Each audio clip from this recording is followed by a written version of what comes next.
yawn. So hopefully he won't be yawning for much longer. Ladies and gentlemen, distinguished guests and our distinguished panel as well, I'm very happy and delighted to welcome you all to our inaugural public seminar, which is part of a series which we will be hosting regularly from now on. Now, you'll be wondering why the School of Law of the university is holding a public seminar on what may look like a non-legal topic.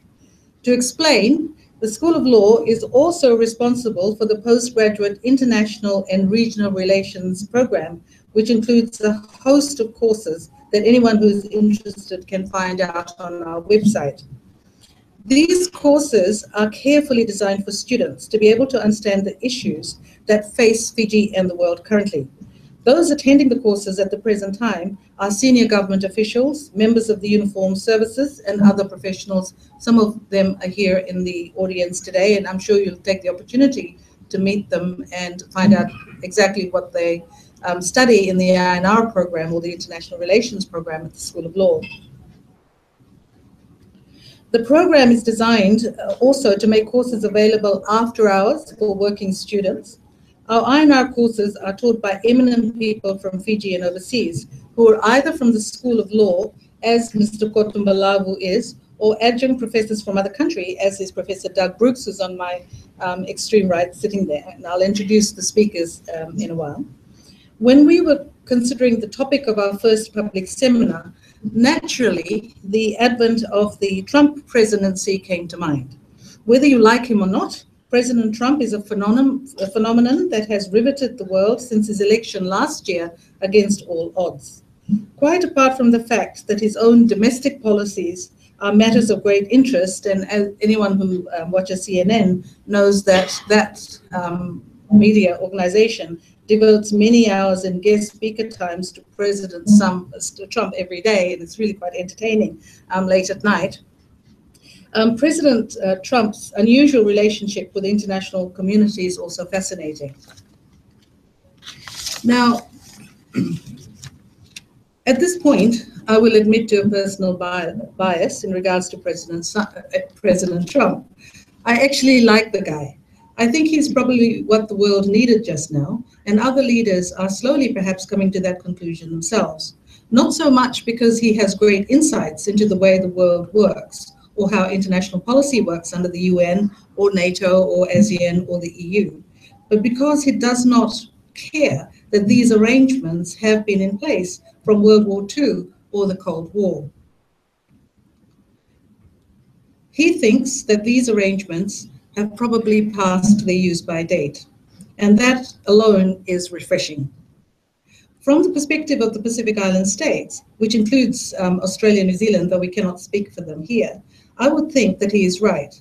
Perhaps we need to debunk some of the political arrangements that we have been tied to for so long, and that is already the commercial reality, though perhaps not the political one. So because we at the University of Fiji School of Law International Relations Program pride ourselves on being able to give our students the experience of cutting-edge ideas and learning, the concept was formulated to hold this public seminar and others like it in forthcoming months to robustly discuss ideas that may be challenging as well as informative to most people who participate in them. And we were fortunate that we had adjunct Professor Doug Brooks here at the time, fortuitously, teaching our course called US Foreign Policy Foundations and Practice, to be able to take advantage of his presence and to invite our equally distinguished panel of speakers from Washington, DC, Dr. Carafano, and regional organizations to make comments about the phenomenon of Trump from the Pacific from their own perspectives.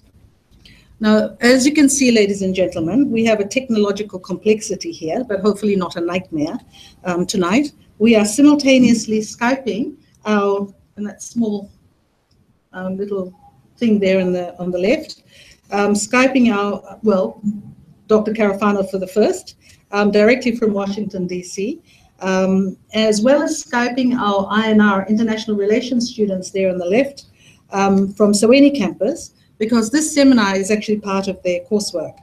As well, just to make it even more complicated, we are live streaming to the world via a YouTube connection so that people anywhere who want to participate in the seminar, and we've sent the notice out to everybody, can do so and comment. So it is in fact interactive. And during my moderation later on, if there are any questions from the rest of the world, we can put those to the panel during discussion time. We have obviously a panel of distinguished speakers, and I will briefly introduce each one of them as we go on in the program. So I hope everyone's got a good strong cup of tea or coffee, and we can begin. Now, ladies and gentlemen, it is my great pleasure to introduce our speaker, Adjunct Professor Doug Brooks, who currently lectures in US foreign policy in the INR program in the School of Law. Professor Brooks is well known internationally in the peace and stability operations, better known as private security companies who now operate throughout the world, and they're a phenomenon in their own right. I first met Professor Brooks about 10 years ago in my capacity as UN Special Rapporteur on the use of mercenaries. Of course, the private security companies don't like to be referred to as mercenaries, and that was a big bone of contention between the United Nations and private operators. We're delighted that he is teaching in our INR program and able to participate in this seminar, as there is no one more knowledgeable than he is on the important issues of stability and security in the world, a matter about which we are constantly concerned. He is now President Emeritus of the organization he founded, the International Stability Operators Association, based in Washington, D.C. Professor Brooks, you have the floor.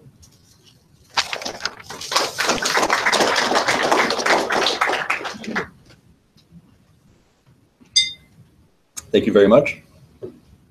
Jim, good to see you. Do I control the PowerPoint from here or from this one? Okay, great. So first of all, just a thanks to the Reserve Bank, first of all, for the venue tonight. To my fellow participants, I think I'm looking forward to a pretty interesting discussion and an unusual one, having to deal with the Pacific, for me anyway. To the University of Fiji and the School of Law, and of course to Dr. Shamim, who's the brains behind this event tonight, and hopefully many more in the future. Starting out here with a political cartoon. My students have already seen it in my class, by the way, but it's actually from last year. It's from, I think, shortly after President Trump was elected, and of course it's a Trumpian bull walking into the foreign policy China shop. Which I think is the kind of shakeup that we're experiencing or seeing I think that this is a pretty appropriate cartoon. So in the next 20 minutes, I'm going to skim through U.S. foreign policy. It'll be pretty quick. I'll leave some things out and some things for my colleagues, and we'll see what we can cover. So first of all, what we know, and to quote Donald Rumsfeld, we have less knowns and more unknowns. There's just not a whole lot of information on many of the policies from the Trump administration. We know some of the policies, but there's quite a few that we just don't know anything about. We know more about what they don't like, perhaps, than what they do like. There is good news. Good news is the Trump administration doesn't seem too clear on their policies either. The administration also seems to change its policies without warning. So if you don't like a policy, just wait a little while and maybe it'll improve or at least change. So this presentation now is we're going to try and distill what we do know in terms of U.S. foreign policy. First of all, State Department goals. These are goals from the old State Department under President Obama. But let's take a look at these and then we'll sort of see how the Trump administration is taking these goals. So the first goal, the State Department, was essentially U.S. security. That makes sense for any State Department or any foreign office.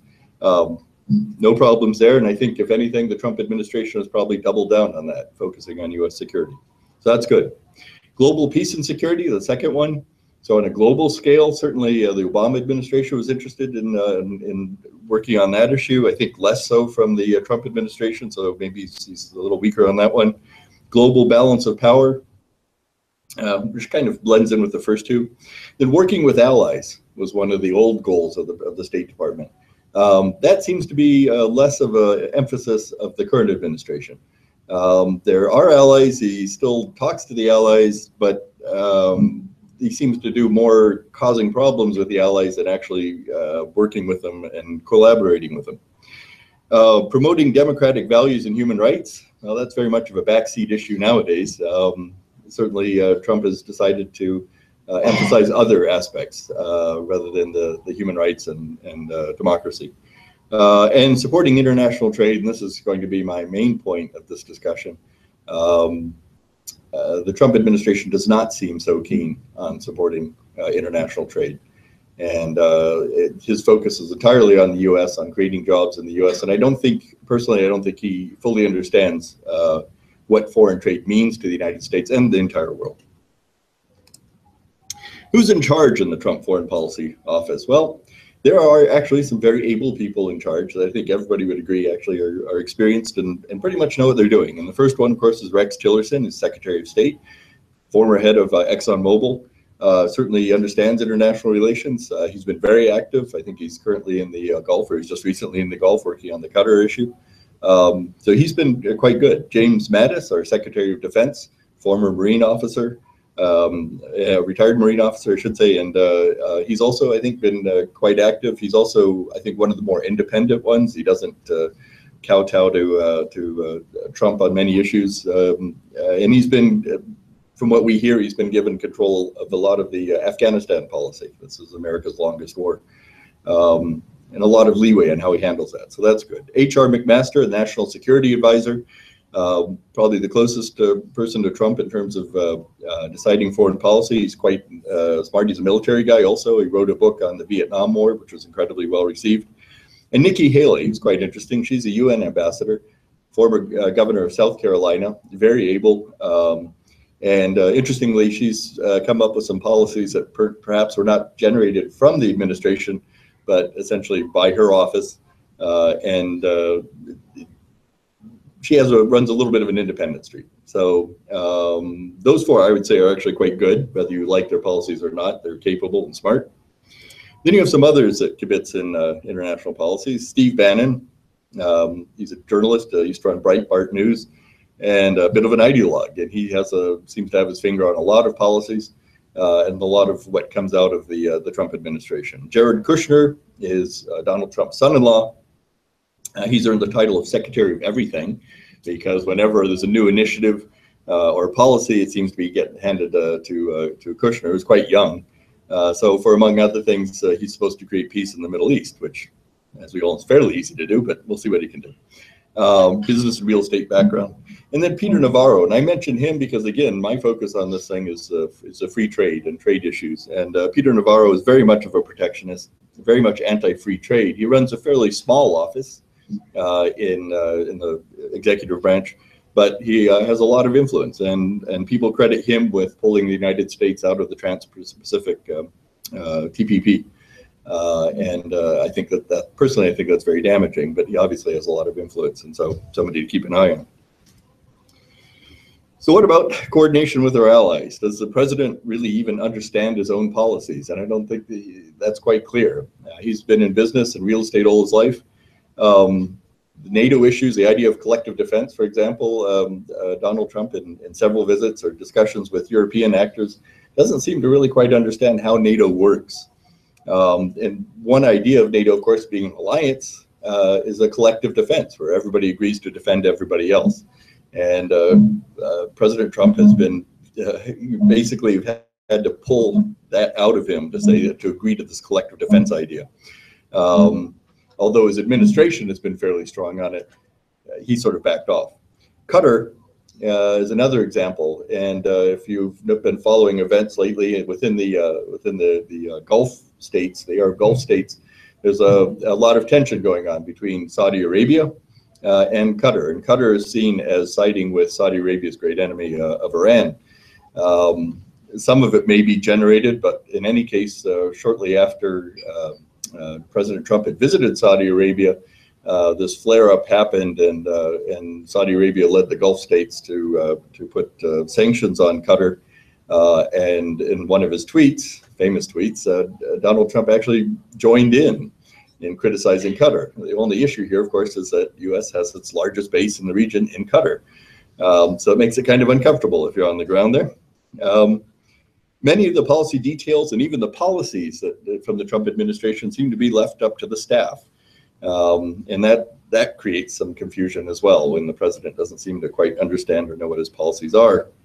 As I say, the fate of his policies may just be a tweet away from disaster. And we've seen this again and again where he's come out with tweets after a policy's articulated. And in the books, essentially, he will tweet something that undermines his own policy. We've seen that in the London terror attacks, where he attacked the mayor of London, not quite understanding what the mayor was doing at the time. He's attacked Germany on its NATO policies and how much it spends on NATO defense and so on. And again, on Qatar, where he tweeted out some tweets that essentially undermined the U.S. policy with Qatar. So what does this mean for the Pacific? Well, some policies can be dangerous to your health. Obviously, global warming is a big one for the Pacific Islands, and I know one of my colleagues over here is going to talk more about that.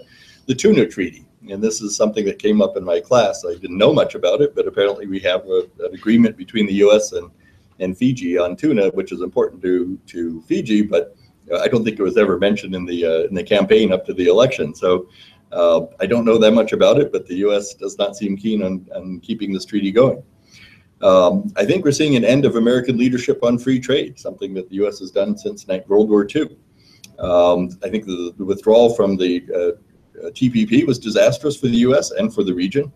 I think if you look at free trade historically, in the past 30 years, more than 1 billion Asians have risen out of poverty by free trade, essentially U.S. markets and Asian industry. Does that mean that there's been a loss of U.S. jobs? Well, not really. The U.S. economy over 30 years has actually done quite well.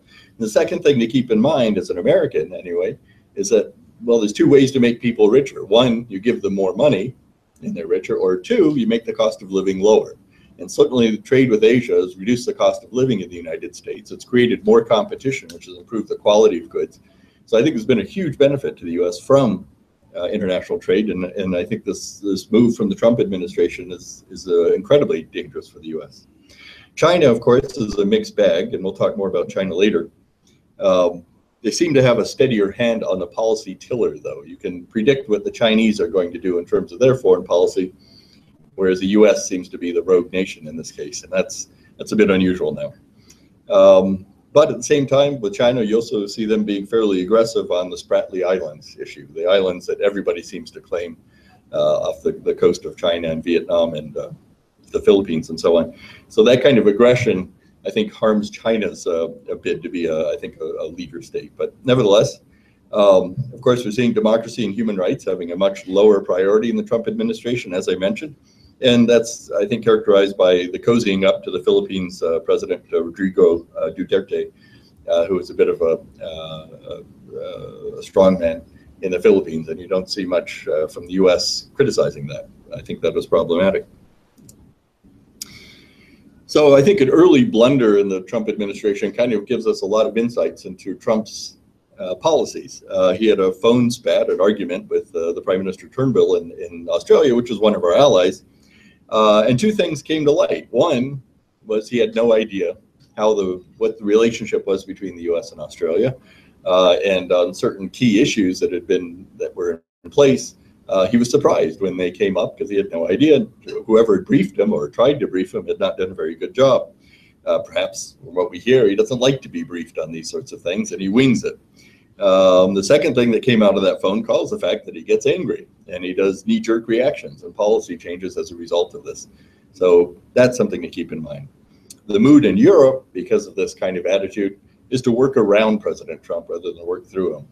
We've heard on a number of occasions where the Europeans have got together and simply found ways that they can achieve what they're trying to achieve, their policies, but cutting the United States out of the pie. Other policies, I think there's a potential here of benign neglect, and this worked well when President George W. Bush was in office, and of course most of his presidency had to deal with the terrorism issue after the 9/11 attack on New York and Washington. So while he was doing that, he left the Africa policy essentially up to the experts, including the House Subcommittee on Africa, and who were very active on policy, U.S. policies in Africa. They weren't particularly expensive, but policies on AIDS and other things were incredibly successful. And I think most of my friends in the NGO community actually agree that George W. Bush is one of the best American presidents that happened to Africa. Initially, as I said, benign neglect. Towards the end of his presidency, he was actually, I think, more active on Africa issues.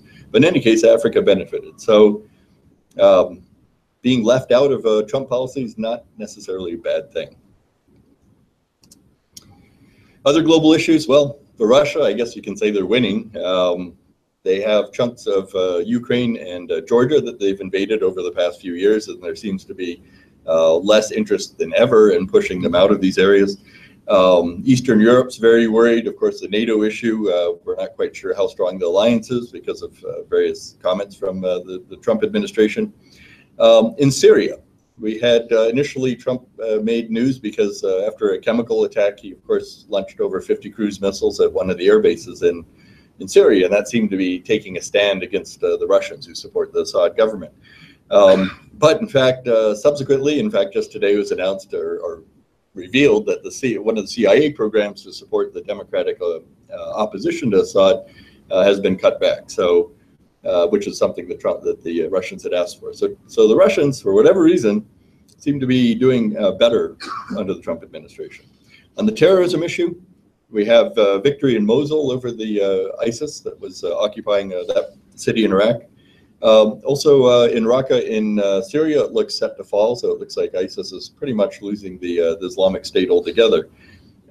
These are essentially continuations of Obama policies that existed before, although the indications are that Trump ramped them up. So he's added more military might, as he promised during his campaign, to go after the terrorists. The question, of course, after the ISIS state falls, what happens to all the people who support the ISIS state? And many experts say it may go asymmetrical, which is to say it may attack countries from inside in the future and become more sort of normal run-of-the-mill terrorists instead of terrorists who actually have a country. Other terrorist sites, Al-Shabaab, Boko Haram, and in the Philippines, it seems Trump seems to be fairly active in going after these, or his administration. Specifically in Boko Haram in Nigeria, I know that this was in the news as well today, that they're building an air base or possibly a drone base to help support the Nigerians against that group. So certainly in terrorism, I think the Trump administration probably has some fairly high marks at this point. Turkey I put in there because it's pretty interesting. It's got President Erdogan is in charge. He's become a bit of a authoritarian, even though it is a democratic state. He's been going after the press. He's been after the coup last year. He's gone after a lot of people that don't like him, which makes it kind of an odd man out in the NATO alliance. However, the U.S. uses Turkey to attack ISIS sites in Iraq and in Syria, so it's an important player. And in fact, Trump's willingness to overlook human rights issues and democratic issues may be helpful in terms of working with Turkey into the future. So, from my perspective, I think we have a vacuum that has been created by the U.S. withdrawal from international relations, especially trade issues. And we're seeing that just at a time where China is rising. So, post-Obama, United States is leaving this vacuum that Trump is not filling. And so we have the free trade issue is being left to China now. Leadership on political issues perhaps being left to China. And we're seeing a Chinese, which was already growing, but we see a much faster growth, I think, in influence in trade and diplomacy, especially in the Pacific. I think when you look at aid programs, of course, the U.S. has its USAID and other programs that go on to support countries around the world. Well, China's doing a lot more now. And as they travel in Africa and also here in the Pacific, you see China doing a lot of big infrastructure projects for countries that it's trading with. So that's been kind of interesting. And also, I think one other point I'd like to make is that China is much more involved in international peacekeeping, which matters more to the Fijians than about anybody in the world, because I think there's a higher proportion of Fijians deployed on peacekeeping than anywhere else. The U.S. does some peacekeeping. We have troops in the Sinai, and I know I've met quite a few Fijians who have worked with them quite well. But nevertheless, you have more Chinese deployed into more peacekeeping missions in the U.S. So there's some commonalities there. China's coming of age as a key world actor. It has the world's second largest economy now and growing fast. It has a lot of domestic issues that it still has to sort out in the future, and that may hamper it. But nevertheless, we have a red carpet out there, proudly made in the USA, a red carpet to take over the trade leadership in the Pacific. And I think the Chinese are taking advantage of that. They have their One Belt, One Road initiative, which they've been reaching out to a lot of countries around the world to expand their trade and basically take the leadership away from the US. There's a growing dominance and political leadership in the Pacific. And if you have a country as powerful as China, with a lot of, let's say, smaller dragons or minnows in terms of the Philippines and so on. The Chinese are inevitably going to be quite dominant, and there's nobody to counterweigh them at this point. On domestic issues, I just want to mention these fairly quickly. The stock market continues to boom under Donald Trump. It's since the recession, when Obama took over, the stock market has been growing, and since Trump came in, it's grown quite a bit as well. There's a number of bills that are tying up things in Washington. The Republicans have a health care bill they've been trying to pass to replace the Obamacare. That's taking up a lot of time, not going very well. There's a big tax reform bill coming up, always very contentious, so the U.S. is going to spend a lot of time trying to focus on that. And what's really taking all the oxygen out of the U.S., of course, is the allegations of Russian collusion between the Trump campaign and the Russians to defeat Hillary Clinton. There's hearings on it. Every day there's new revelations. His son, and now Kushner, his son-in-law, very much involved in some of the things that went along. And this is, of course, keeping the Trump administration tied up on a lot of legal issues and preventing them from being perhaps more proactive internationally. And of course, you have tweets, and more tweets coming from the president every day. Even within the administration, they can't tell you if the tweets are official policy or just comments on policy. They seem to change their terminology every day, and even most of Trump's allies say the tweeting is really counterproductive. So some conclusions, what we know about U.S. foreign policy under the Trump administration. First of all, the foreign policies are definitely going to be diverging from past foreign policies. This is going to be new. Global warming, as I say, just the tip of the iceberg. It's a big issue for the Pacific, not such a big issue for the U.S. normally. Now it's a really small issue for the U.S. Most problematically, globally, the attack on free trade. And I think that's the one that could make the Pacific, certainly Asia, suffer more, and the United States as well. So U.S. citizens suffer more. The U.S. vacuum is well timed for China. They're ready to step into the place for good, for better or worse. China's not a horrible place, but it's perhaps doesn't have the same values as the U.S. has had. And for democracy and human rights, I think we're going to see it take a back seat for at least however long the Trump administration lasts. So that's my overview. Thanks very much for listening. I look forward to hearing the commentary from my colleagues on the panel. Thank you.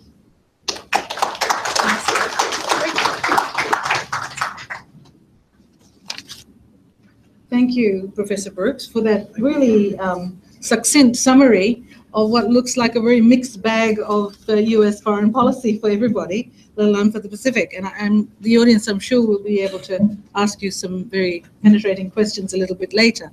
But in the meantime, we have to put Dr. Carafano out of his misery, and we'll see if we can get him up on screen, because he's next. Can you hear us, Dr. Carafano? Yeah, I can hear you fine. Great. You could hear Professor Brooks, of course.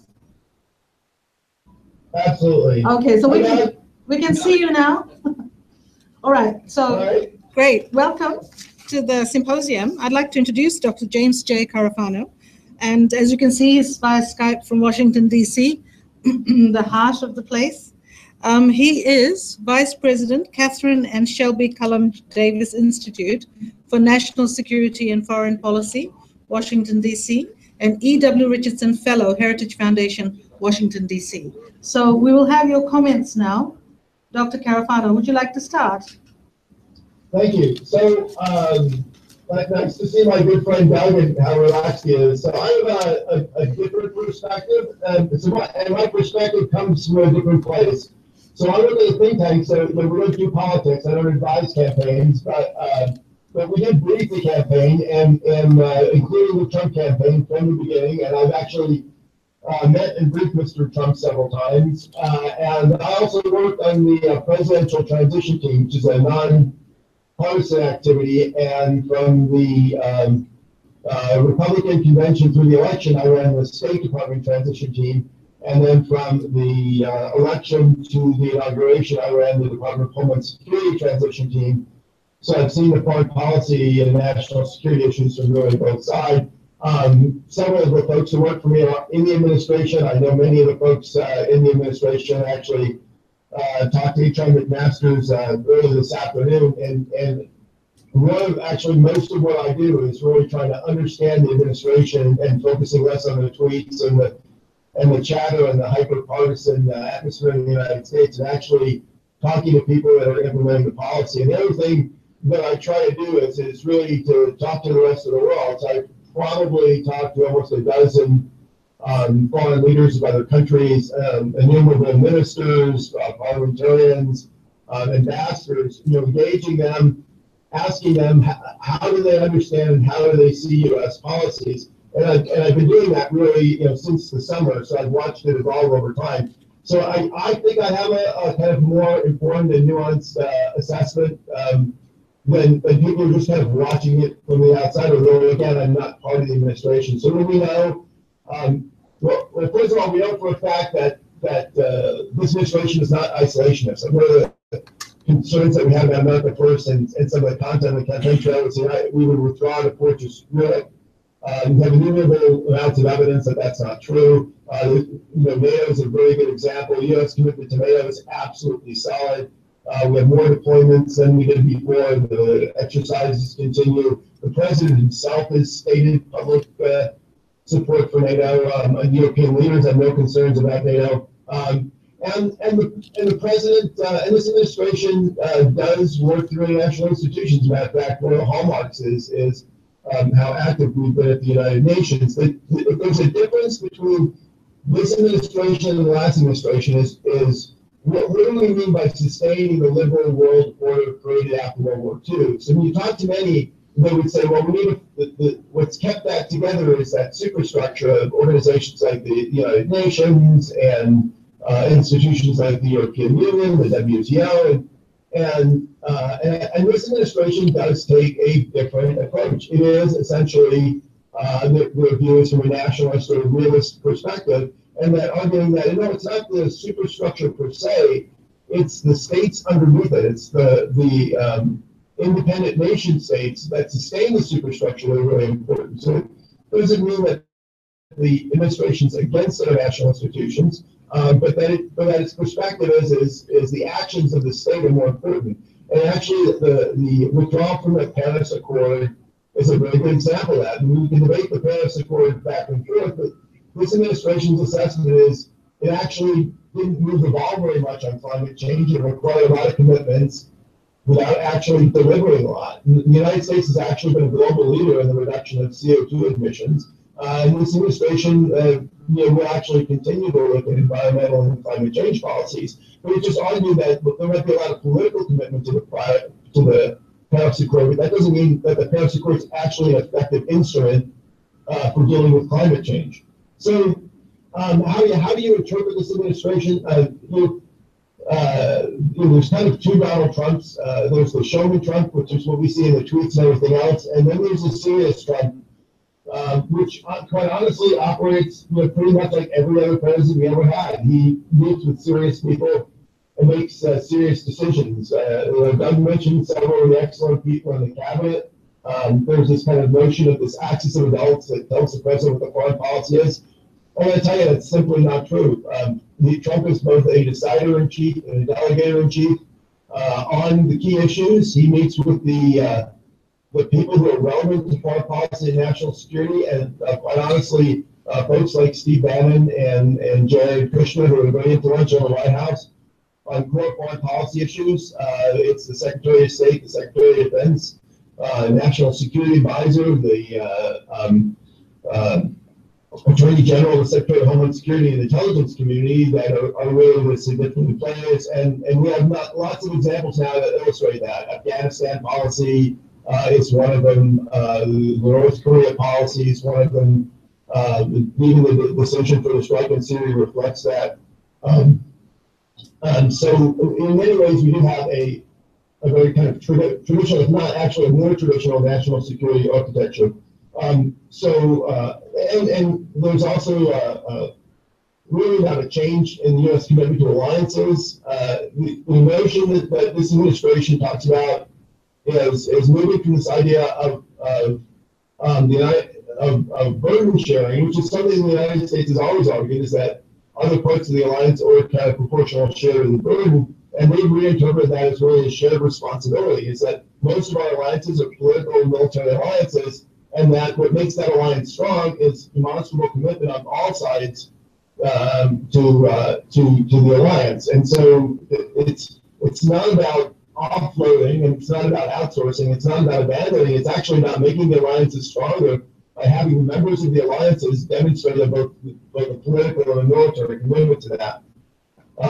This administration really has no different approach in terms of values and interests than the past two administrations. Both of them are in there in various degrees of rhetoric, and the U.S. will continue to be a force for free trade. But this is an area of policy that's quite honestly evolving, and again, I think you have to parse the rhetoric of the policy, but if we actually look at the policy that emerged so far, it's actually been, I just think Doug's wrong, it's actually been pretty remarkable. The first policy initiative that the administration has taken is a review of NAFTA, the North American Free Trade Agreement. If you've been following the trade discussions between Canada and the United States and Mexico, it actually looks pretty mainstream. It's really just updating the agreement. It's not throwing it out. It's not instituting protectionism or anything else. The United States is already committed to a free trade agreement with the United Kingdom. It's committed to doing a free trade agreement with Japan. I even think TPP is a bit overblown. Trump didn't abandon TPP. TPP was dead regardless of which candidate had won. That was very, very clear. The death of TPP is really President Obama's fault. He dragged it out. He politicized it. He didn't push it hard enough. It was really a victim of the political environment.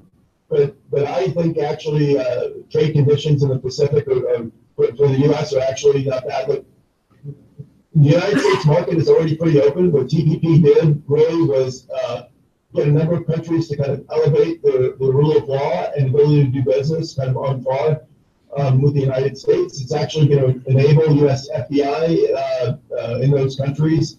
And I actually think that there will be a subsequent structure for U.S. participation, whether it's TTE or something else, but that's further down the road. So I think the rhetoric on trade is simply overblown. So just very quickly, where is the focus of U.S. foreign policy? It's really in 3.5 parts of the world. Asia, Middle East, and Europe, and the goal in all three places is the same. The United States seeks to promote peace and stability because there are wide-scale regional conflicts, which is literally the only thing that can happen in these three parts of the world that can really endanger critical U.S. interests. The United States is going to do that through really what I call forward presence. So it's not looking for ways to disengage. It's not looking for ways to kind of muscularly kind of reshape the international environment. It's looking to push U.S. presence forward, not just militarily, but economically, politically, and other instruments to really demonstrate that the United States is going to be present for a reason to protect its interests. Obviously, we've already seen that the priority of that really is the Middle East, where right now the administration is doing most of its planning and initial efforts. They had to jump on North Korea policy because of the conflict there. Then they also had to do Afghan policy because the generals came back with a request for increased troop commitments, and they had to do a review of Afghan policy. Pretty much now they're consumed by Middle East policy. And then later this year we'll see a broader review of policy in Asia. And Europe, I think we've already seen that U.S. commitments in Asia and Europe are not withdrawing. I think Doug's just simply wrong on that. Having said that, I think there is a lot of white space that this administration is going to fill in. And so I actually think it's a good time to engage with the United States. I think it's a question of, is the United States going to be committed to these regions? It's what additional things we'll do. I'll just end on a couple of quick notes on some things that impact the area. You're not going to see a G2, right? So we're not going to see a situation where the United States and China basically sit down and divide up Asia. That's just not in the cards.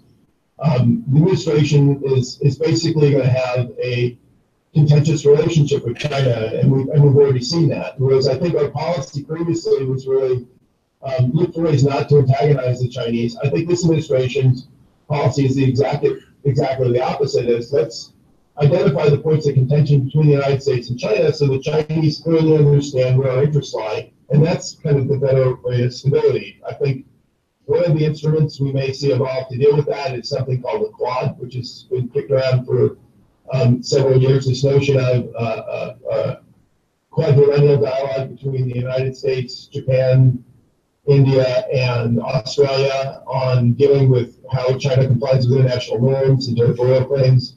I think that point's likely to emerge. I think in particular, U.S. bilateral relations with Australia will be very, very strong. I met with the Australians just the other day, and I said, what are the future scenarios for China? China kind of stays the same. China implodes, or China gets much more aggressive. Under which one of those scenarios is a strong U.S. Australian bilateral relationship not helpful for Australia? And the answer is, it's helpful in all three, and it's helpful for the U.S. in all three. So I do think U.S.-Australian bilateral relations would be a particular cornerstone of U.S. engagement of Asia. So there we go. Oh, thank you. Yes. Well, you can actually see the audience as well, can't you now? Yes, I can. Oh, good. Okay. That's awesome. There's more people that show up in my wedding. I'm very excited. Okay. There'll be some questions, I'm sure, so I hope you can bear with us for a little while longer while we listen to the other commentators. Yeah, I'm kind of through the sleep cycle now. Yeah. Okay. So now the second commentator I'm very pleased to announce is Dr. Timothy Breyer from the Pacific Islands Forum. And Dr. Breyer has got a very interesting background. He has been around the Pacific for a long time. He's in fact a citizen of Fiji, as well as Australia. And he has been with the NGO community as well. He's got a Doctor of Philosophy, Arts and Social Science degree from the University of Sydney in Australia. And essentially he has been, from 2013, a conflict prevention advisor in the Pacific Island Forum Secretariat, as well as being an independent consultant before that in 2013, and has also worked for Conciliation Resources. And those of you who know the NGO community well know that the Conciliation Resources, which is I think UK based, has assisted NGOs for a very long time in Fiji. So I'd like to ask Dr. Breyer to come up to the podium, please. Thank you.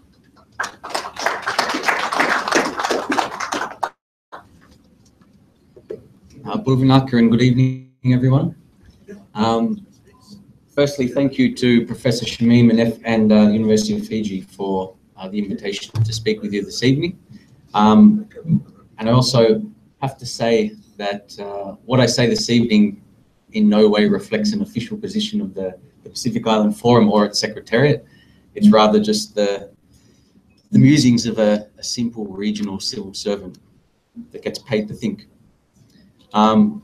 We've heard a lot about the Pacific Rim, I guess, so hopefully my presentation will bring us back to the Pacific Islands and what the new US policies might mean for our region.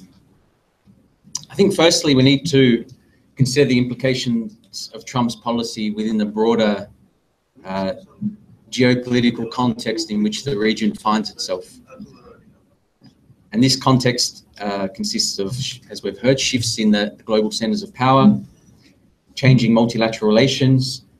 We're seeing an increasingly crowded and complex Pacific Islands region with lots more actors wanting to engage with our countries, and also a lot of environmental and economic uncertainty. And I think despite this uncertain context and shifting context, I think the Pacific Island region and collective action, and by that I mean the collective action of the Forum, stands to benefit from this. I think the context provides a real opportunity for the Pacific to assert its geostrategic power and advocate and lobby for globally and regionally for the priorities of the region and protect its own interests. And I think it's fair to say that the region is already doing this. That it has, you may have read Sandra Tart and Greg Fry's new book, The New Pacific Diplomacy, which outlines the way that the region is already has a renewed and assertive international diplomacy, particularly in issues of shared interests such as climate change, oceans, and fisheries. And so the region, I think, no longer sees itself as a small player or a minnow. I think the region now sees itself as an influential actor in its own right. And a key part of this, and it always has been a key part of Pacific Power, is the more actors that want to engage with us, the greater our sense of power, because we like to play different people off against each other to get the best deal that we can. And so, to be a little bit provocative then, I guess I would suggest that it's probably as pertinent, if not more pertinent, to ask, what does this more assertive and influential Pacific mean for the policies of Donald Trump, than what does the policies of Donald Trump mean for the Pacific? So that's kind of the perspective that I'll be taking this evening. And when I was thinking about what I would say this evening, I was reminded of two PhD students that I've come across their work recently. The first is Jonathan Schultz, and he did a PhD looking at Australia's engagement with the Pacific. And he described Australia's engagement as one of overlooking and overseeing, or sometimes they would ignore the region and sometimes they'd be more heavily involved in the region. And I think we're getting a hint of some of that from the US as well. You know, under Obama, we had the repivot towards our region, and now we've got a repivot of the repivot apparently under Trump. And secondly is Jeff Willis, who was in Fiji recently, and he gave an excellent presentation on a part of our history that I think we should all know about. And it was in 1985 when Kiribati signed a fishing treaty with the Soviet Union. And at the time, the Cold War was on. There was fishing, the so-called tuna wars between the Pacific and the US. Not so much the US administration, but the tuna industry in the US. And it was very much a time when the US overlooked the Pacific. You know, it was ignoring the Pacific. And as you can imagine, after signing a treaty with the Soviet Union, that policy of overlooking the Pacific didn't last very long. And Australia, New Zealand, and the US actually increased their aid afterwards. So my point here is that I think, you know, the context today is very similar. You know, we're seeing multipolar global power with China, the BRICS, and the US still. And we're seeing a lot of increased interest from other actors in our region that, as I mentioned, gives the Pacific a sense of power and influence and the ability to search for a better deal, I guess. And so I guess the point I want to make here is that for the US to overlook the Pacific now, I think would have more negative implications for the US than it would for the Pacific. To get a bit more specific, some of the points that Doug raised, I think, are very pertinent. So, you know, there's probably a few key areas where that might cause a rethink of US relations with the Pacific. First is climate change, fisheries, the China Belt and Road Initiative, all that Doug mentioned. The US compact states in the Northern Pacific, I think, is a very important issue to watch. And then, of course, the potential for conflict between the US and perhaps Korea or China or intervening in the South China Seas. I'll just talk about a couple of these.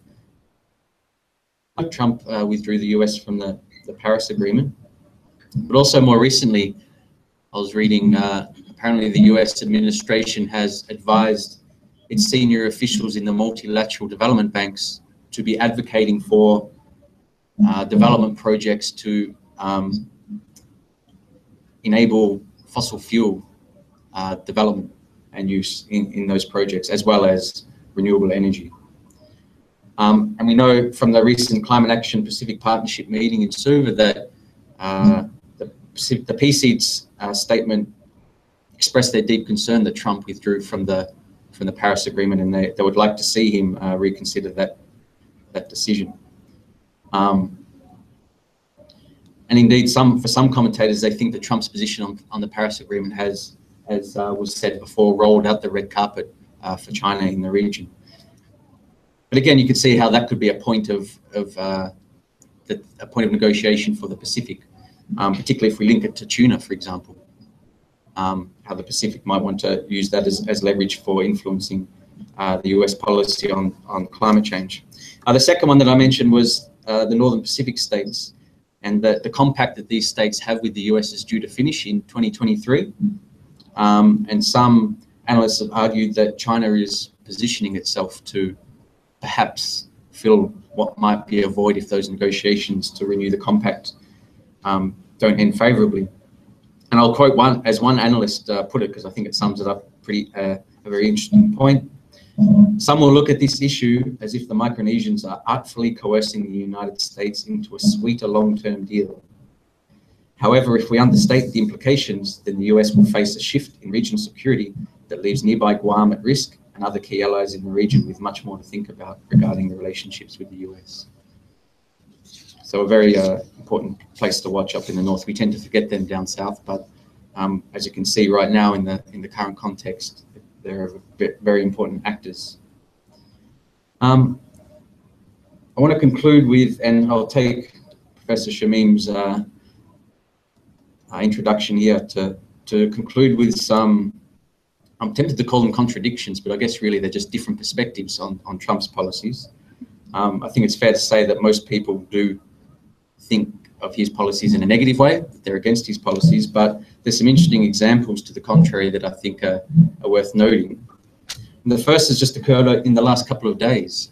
American Samoa have announced that they're looking forward, or they welcome Trump's America First policy, because for them, at least theoretically, they see that will mean strengthening the tuna industry in American Samoa. I think a lot of the waters in American Samoa have been closed off, and that's had impacts on the tuna industry, including the shutting down of some of the cannery factories there, which employed a large number of people. So American Samoa, the governor, as well as the US tuna industry, are hoping that Trump's policies will actually improve prospects for American Samoans. And the second point I'd like to make, that's kind of contrary, is in relation to Trump's withdrawal from Paris, the Paris Agreement. And here I agree with some comments from a man called Jedediah Purdy from Duke University, when he said that while it surely is bad news that Trump has withdrawn from the Paris Agreement, it might actually also be a productive wake-up call for climate politics. And I agree with that. And I think we should read those comments alongside another article that appeared recently that claimed at least Donald Trump is honest about his climate politics. And the article was comparing Donald Trump to some other leaders who have signed up to Paris and they support Paris, but nonetheless they continue to develop policies against the spirit of the Paris Agreement. And so the point here, I guess, is if we consider the withdrawal from the Paris Agreement from what we will call the position of enunciation of Trump, then of course it's obscene. It's just putting national interest ahead of perhaps the global community and the impacts of climate change. But if we consider a withdrawal from the Paris Agreement from the perspective of vulnerable Pacific Island people and communities, then I think it opens up a whole range of other possibilities. And in that way, Trump has taken the first step for us to perhaps begin to look at a more radical climate politics that will make a difference in the lives of Pacific Island people. I think that's a nice segue for Mark. Thank you.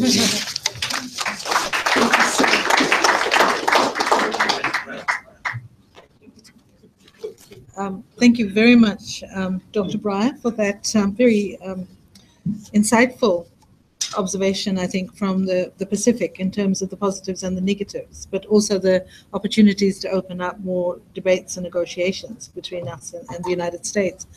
Now, our next speaker is from the Pacific Island Development Forum, also known as PIDF.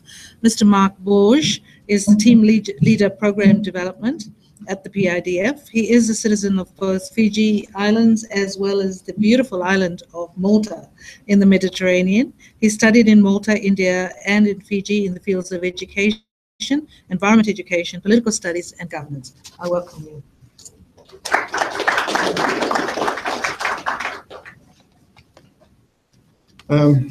Thank you very much. I'll follow Tim's example, and I'll say that the views I'm going to express are my own and not necessarily the views of my organizations. I think that's very safe to do. I came here expecting actually more Trump bashing than we've seen today. So I think I'm going to make up for it in my own contribution. So I would like first to look at the Trump administration. There's been a lot said about the Trump administration. It is said that it is white, wealthy, and light on women. And that's true. And I would add another important feature of the administration. It's old, very old. I believe age is a major problem, of the Trump administration. Trump himself is 71 years old. Jeff Sessions, the Attorney General, is 70. James Mattis, the Secretary of Defense, is 66. Tillerson, the Secretary of State, is 65. Mike Pence, the Vice President, is comparatively a spring chicken. He's 58. And there's nothing wrong with being old. I mean, some of us are getting there. What I'm getting at is that this administration seems to be made up of fossilized men, because they are men, who love fossil fuels. Okay, that's how they come across to us. On top of this, they are extremely wealthy men.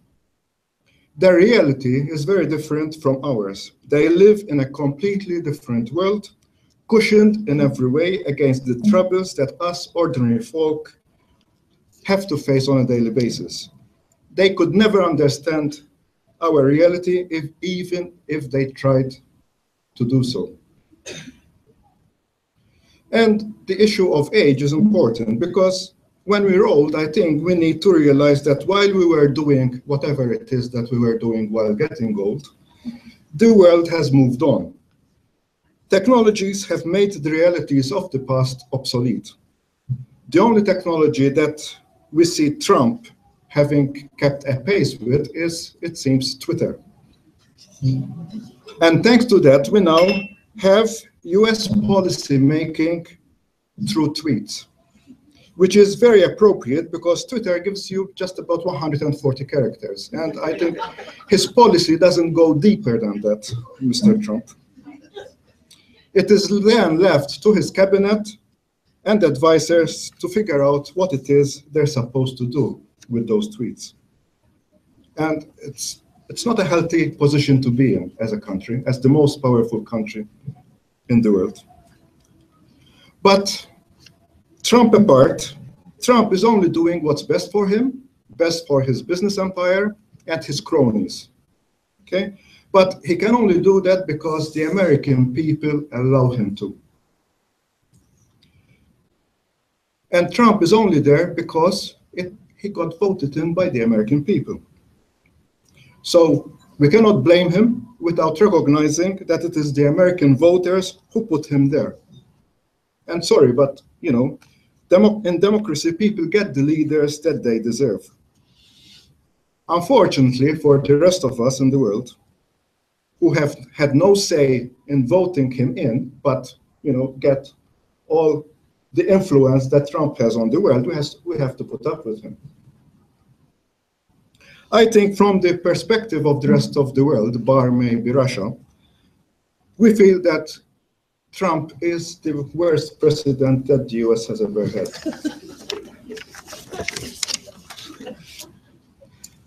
Saying that people get the leaders they deserve, I may be reminded that Trump did not actually win the popular vote.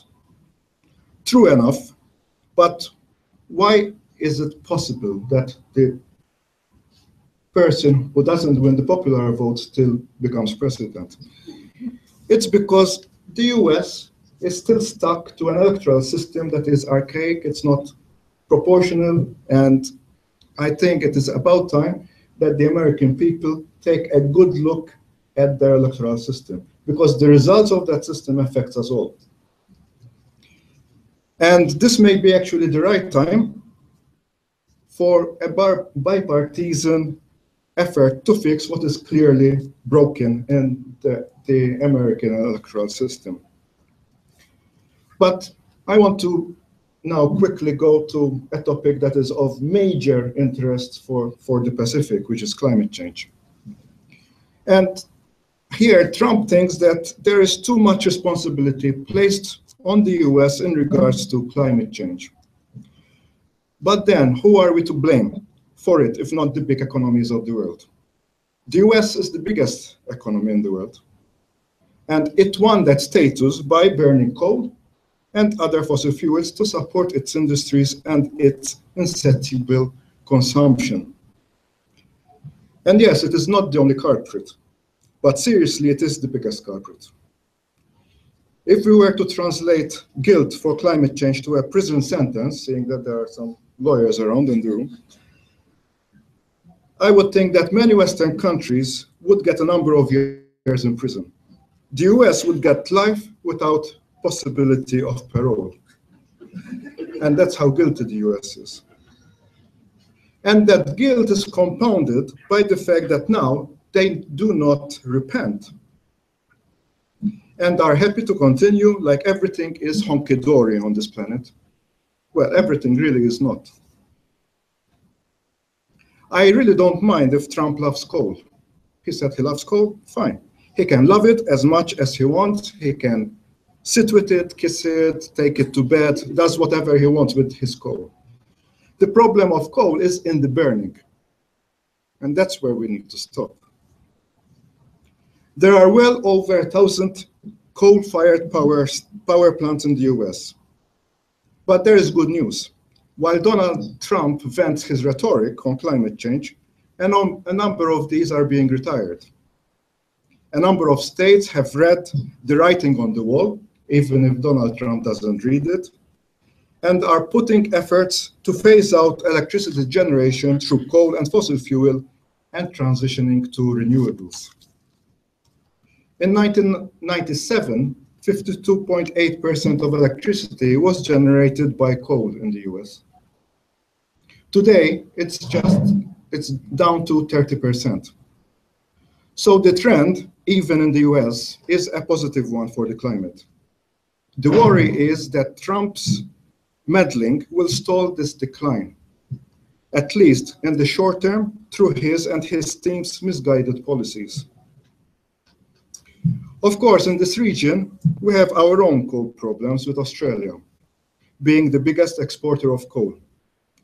We are encouraged to see big economies like China and India divesting from coal. China is committed to phase out coal production, and both countries, both China and India, have canceled plans to build coal-fired power stations. There is today no economic reason to keep producing coal. Electricity generation through solar is today cheaper than coal in many places. And prices of solar are expected to keep falling. If we want to talk about jobs, there are many more jobs within the renewable energy sector than there are in coal. So there is no economic argument in favor of coal, period. Those defending coal are only defending the interests of the coal barons for reasons that we can only speculate on. Now I go to another topic of interest to me, which is terrorism and the rise of terrorism on this planet. And my personal view here is that we cannot tackle terrorism unless we take a more radical view of it. And by radical, I mean radical in the very sense of it, meaning going to the roots, radici, roots of the problem. The Israeli-Palestinian conflict in itself is not the reason for terrorism, but is used by terrorists as pretext for their cause, to create an environment of us against them.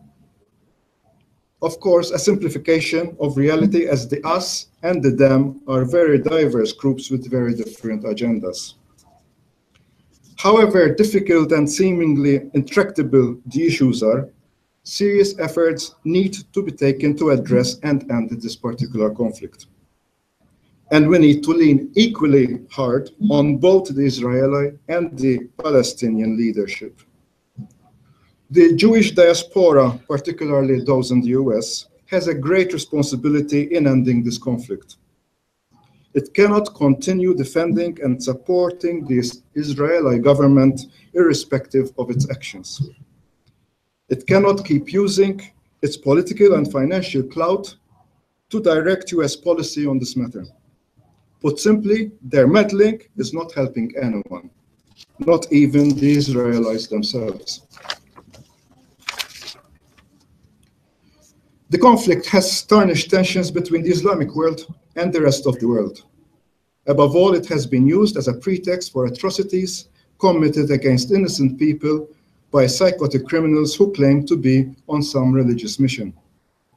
So yes, there is a brand of terrorists that at this point cannot be reasoned with.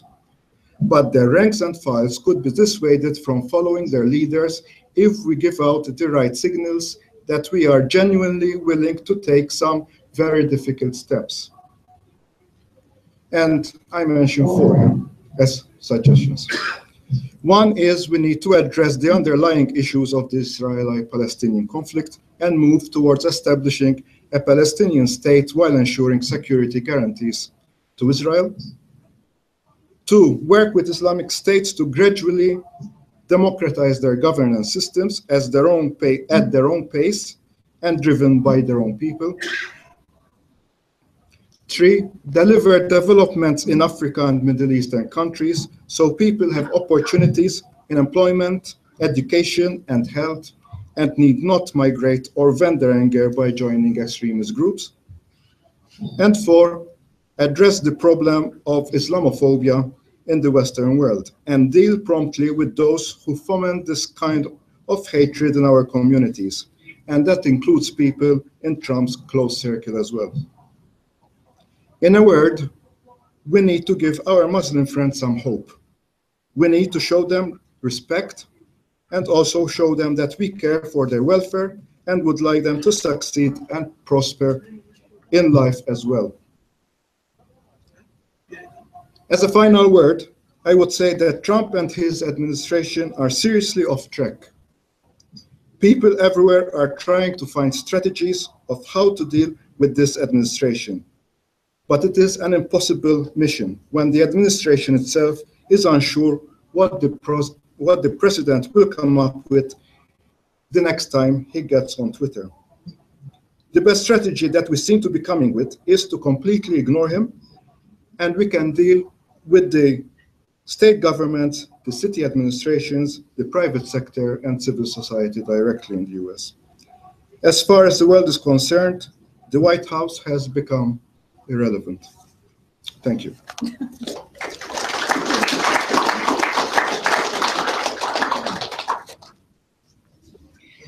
Well, I must say, ladies and gentlemen, I did expect Mr. Borges to be controversial and challenging, and he hasn't disappointed me. Sometimes he talks tongue-in-cheek, but all the time we know, I've known him for a very long time now, he's deadly serious. And I think some of the, certainly some of the ideas, Dr. Carafano, for you, will be quite interesting that he has put across, and also Timothy Breyer, and I expect you at some point to address them. Now I am delighted to introduce our last speaker, Mr. Georgie Kotomolavu, who in fact needs no introduction whatsoever. He is a member of the University of Fiji now, on the staff of the University of Fiji, and he has been teaching international and regional relations. A very popular teacher. His classes are filled to the brim because of his, everyone knows about his long experience in public service. He was the former permanent secretary for foreign affairs in Fiji, as well as Fiji's first ambassador to Japan, People's Republic of China, and Republic of Korea. He's the former permanent secretary in the Prime Minister's office in Fiji and founding director of SOPAC, as well as former consultant to cabinet in the Prime Minister's office in Samoa. So I have great pleasure in asking him to join us. Would you like to sit there? We have a roving mic. Yes, we can give that to you. Yes, and because your PowerPoint will come up as well. So please, everyone, give Mr. Georgie Kotomolavu a big hand. And let's get this PowerPoint.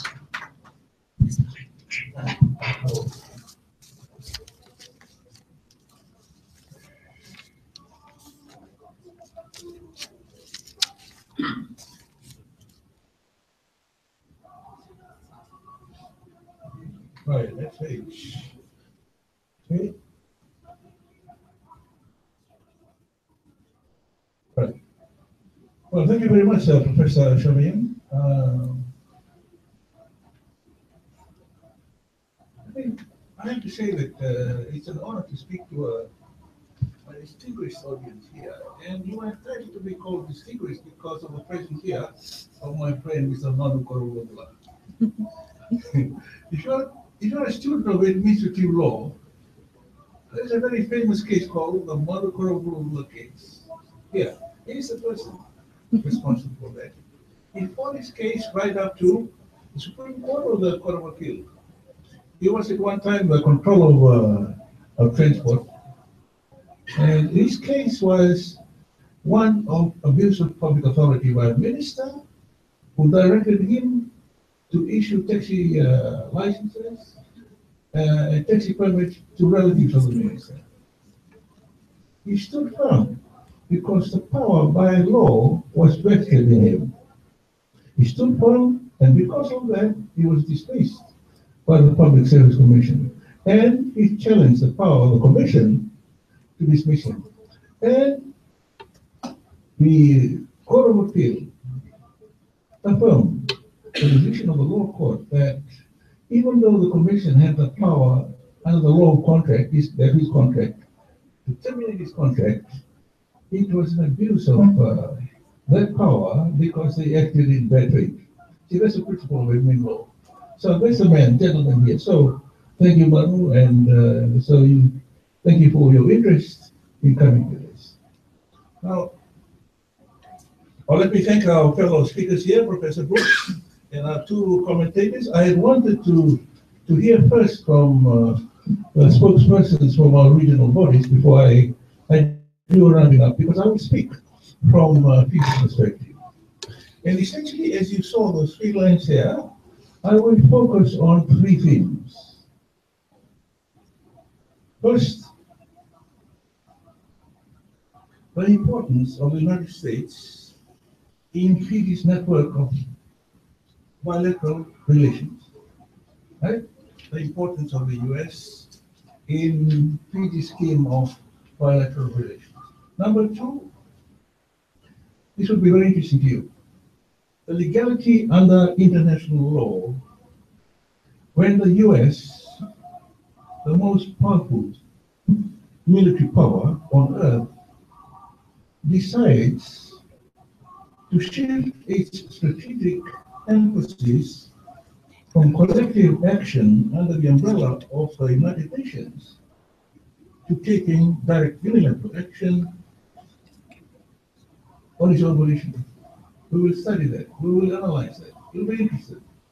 And the third part, we'll come back to our region, and we'll talk about, in the decision of the US to withdraw from the Paris Climate Treaty, to ask the question, what ought to be a sensible, realistic response, collective response from Fiji and other Pacific Island countries to that decision? What should be our response? And do not just wallow in disappointment, right? Those should be the 3 themes. Now, in preparing for this seminar, we had anticipated that the acoustics in this room would be pretty bad. And it is bad. So I hope you can hear me, because it was very hard. It's not easy to hear all the speakers. So I trust that those 3 lines here will help you. Focus on that. But I've asked that my comments be circulated, the written comment, so that you can read this. I did that because part of my presentation here was also to teach my students on how to effectively communicate. Because at the United Nations, the art of public speaking in a big audience, where the acoustics are bad, is that when you speak, you circulate the text, so that the audience can actually see what you're talking about, and don't just sit there and wonder what exactly is being said, right? And so we begin. I come back to Professor Brooks and thank him for his very informative and illuminating presentation on the main thrust of the Trump administration foreign policy. Very good. Together with the supporting commentary from Washington. Did you know that the spokesman comes from the Heritage Foundation, which is a conservative research body. So if you listen to him, you need to know where he comes from in order to understand his perspective. Heritage Foundation. Conservative, I think it's aligned to the Republican point of view. All right? Now, we start with the first theme, the place of the U.S. in Fiji's scheme of things. And here, I want to say from the outset that, and quite unequivocally, that irrespective of the political party alignment of the federal administration in Washington, Fiji will always attach paramount importance to its relations with the United States. Why? This is for a very simple reason. For Fiji, the United States is the most important market for its commodity exports. In addition, we enjoy a positive trade balance with the United States. And on top of that, we must add annual receipts from tourism and remittances. And I should also mention that for a long period of years, the United States was the second most remunerative market for Fiji sugar exports. It was second only in importance to the European Union. This was because the US allowed entry for Fiji sugar exports into the US through its generalized system of preferences for developing countries. This came to an end only when the World Trade Organization imposed its rules against trade subsidies and preferences, and as we know, it is for that same reason that the European Union is terminating this year its special market for Fiji sugar exports and also sugar exports from other African, Caribbean, and Pacific countries. All right? But let me stress, so nothing that is happening in Washington with the Trump administration will take away the great importance we here in Fiji attach to our relationships with the US. In fact, the closest in this relationship was forged during the Republican administration of President Reagan, when in 1984, it hosted an official visit there by Fiji's then Prime Minister, Dr. Seminar. Right? Very important. Now, we move on to the second theme. Here, look, symptom law will be very interesting in what we're going to talk about. A few weeks ago, you will have read in our media and on TV and internet the incident when the US took unilateral armed action against Syria by launching 50 missiles against specific targets in the country as a warning to prevent further mass chemical gas poisoning of innocent civilians by the regime there. Now, I asked my students to do a critical analysis of the legality of this action under international law. Now, you'll be interested in the analysis because it helps us to understand the rationale underlying the change in direction by the US under the Trump administration of some of its foreign policy strategies as a big power. Now, the first perspective is that the unilateral armed action by the United States lacked legality under international law. And the question is why? And this is because, as a member of the United Nations, the US, like all other member states, has bound itself under Article 2.4 of the UN Charter not to use force or the threat of force against another state.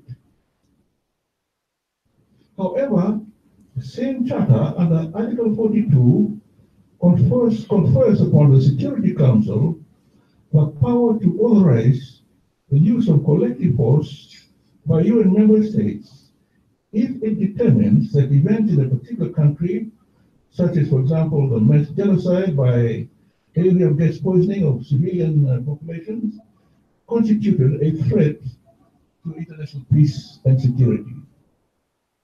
So according to this, the US missile attack could have been validated by the US going first to the Security Council for prior authorization. But then the counter argument is that this would have been a time-wasting exercise in futility. This is because it could be safely presumed that Russia and China would have vetoed a resolution authorizing the US-led collective United Nations or a multinational force intervention in Syria. Right? Now, the second perspective, analyzing the same situation. According to this, the US could have justified its action on humanitarian grounds. Here, it could have invoked the doctrine of responsibility to protect, which a World Summit of Leaders at the United Nations adopted in 2005. According to this doctrine in international law,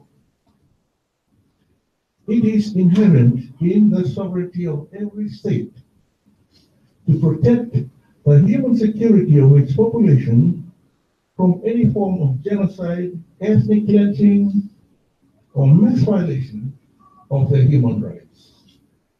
Clearly, this doctrine could have been applied in Syria in the same way it was invoked by the Security Council against Gaddafi and his regime in Libya in 2011.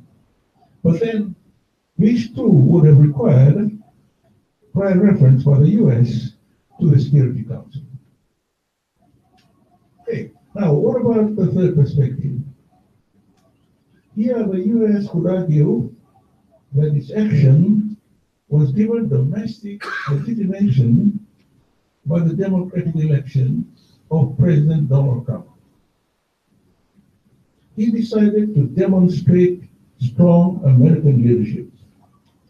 The regime in Syria had crossed the red line, and unlike his predecessor, he would not retreat. Obviously, he's already laying the groundwork for his re-election in 2020 by projecting the image of strong US leadership. But the main point is that he has a democratic mandate to determine how US foreign policy, including its military power, is to be protected to secure its political, security, and economic interests.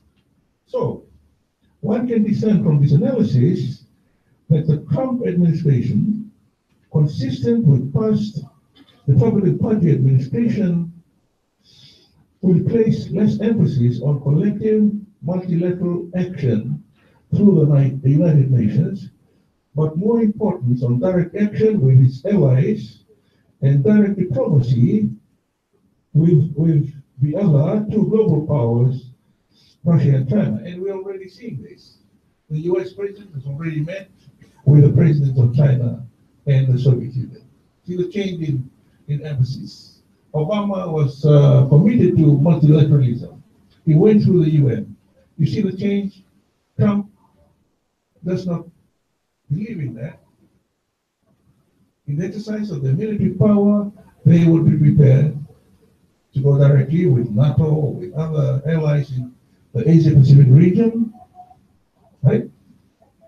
And also in approaching the two other big powers, Russia and China, directly, not through the UN.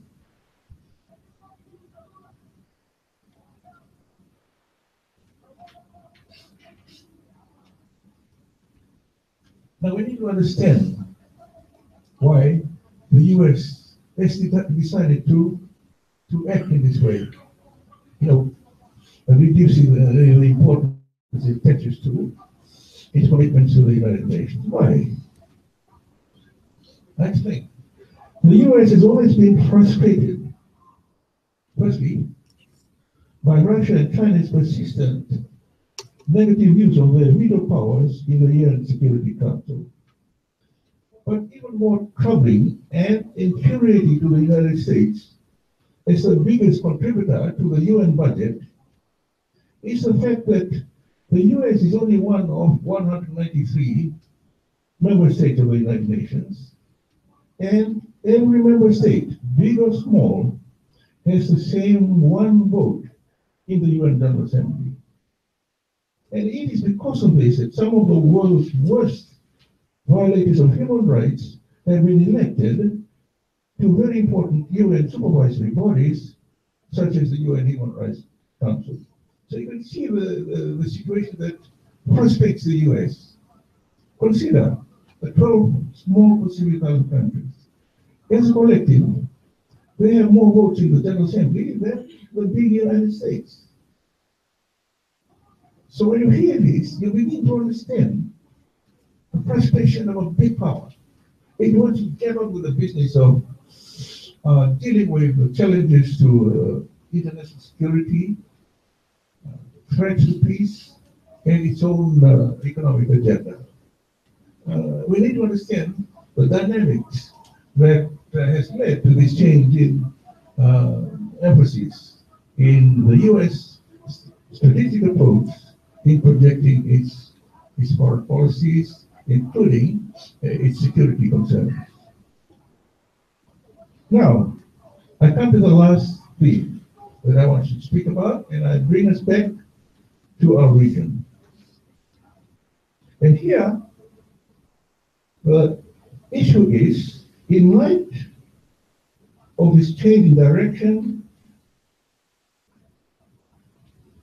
of emphasis by the US in pursuing its global security and economic interests, what ought to be the response from Fiji, its neighboring Pacific Island countries? Right? What ought to be our collective response from here to this? Now, of course, we're all disappointed in the announced US decision to withdraw from the Paris Climate Treaty. We're all disappointed. But I would suggest that we should respond by seeking to engage the US through smart, constructive, and realistic collective regional diplomacy. Now, let me illustrate what I mean. All Pacific Island countries have made huge gains through the 1982 Law of the Sea Convention in the very extensive 200 nautical miles exclusive economic zones they have declared under the treaty. The US has declined to be a party to this treaty and still maintains that position today. No. So opting out of the Paris Climate Treaty is not the first time. The US is not a member, party to the 1982 Law of the Sea Convention. It is not a party to the founding statute of the International Criminal Court. So it is not the first time the US has done this. But we need to understand why it is taking this particular stance. Okay? And yet, despite staying out of the 1982 Law of the Sea Convention, despite that,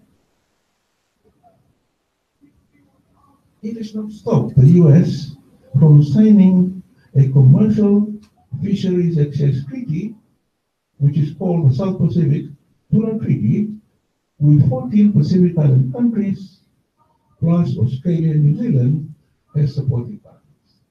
So, there you are.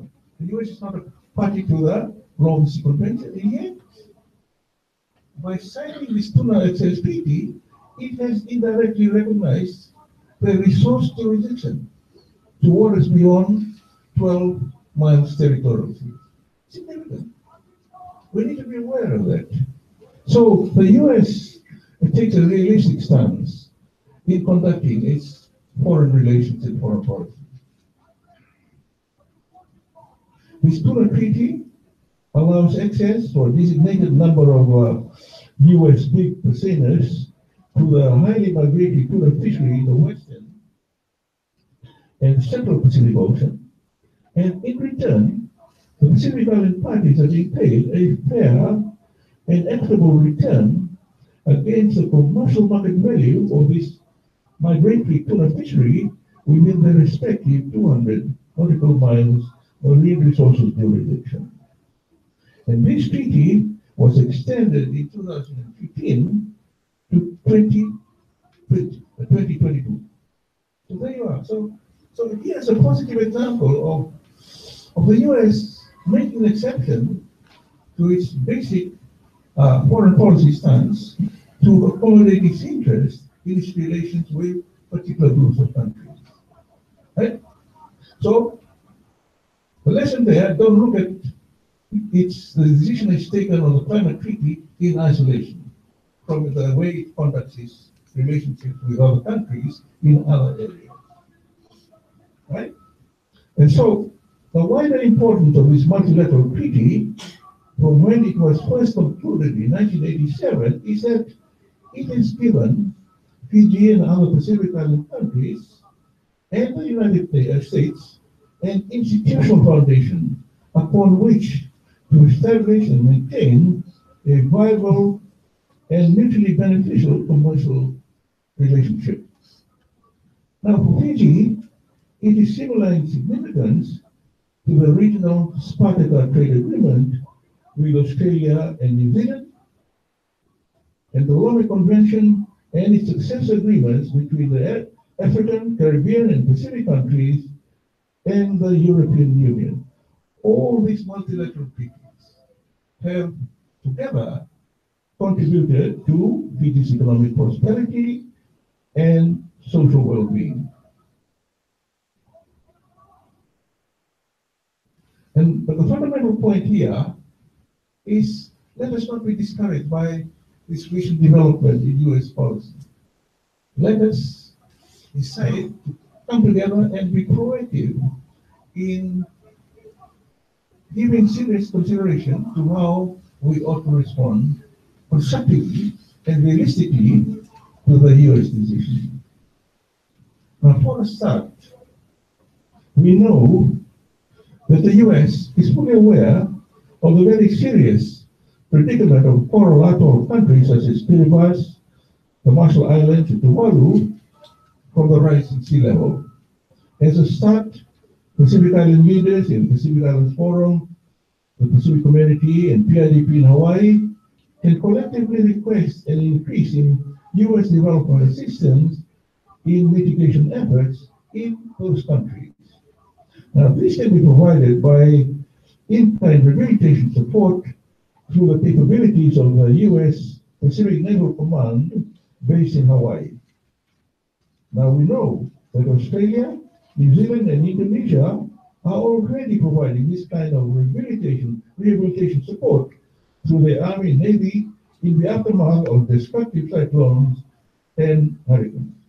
But the point I want to stress here is that this calls for smart, constructive, collective diplomatic action by Pacific Island countries through the elected leaders. During the Cold War era, from 1945 to when it ended in 1989, Fiji and other Pacific Island countries aligned themselves to the security protection provided by the US-led ANZUS alliance with Australia and New Zealand against any incursions into our region by communist ideology. Today, the Pacific Island countries are seeking security protection from all the major countries in the wider Asia-Pacific region for their very physical survival from the unstoppable forces of nature caused by atmospheric pollution. Thank you. Thank you, Mr. Kotumbalavu, for a very practically oriented position on the engagement with the United States. Now, we have a few minutes, not a great deal of time, but we have a few minutes for questions from the floor, and of course, questions that can be asked by the panel to each other as well. So we'll take questions. We have another microphone as well, which can go roaming to the audience as well. And Dr. Carafano, you're up and awake and still punching? Yeah, sure. Okay, good. Okay, so really interesting discussion. Thanks for including me. Oh, that's fine. Yes. Do you have any questions? Do you have any questions, Dr. Carafano? Oh, no, I'm good. Okay, great. All right. Anyone from the audience? Perhaps? Yes.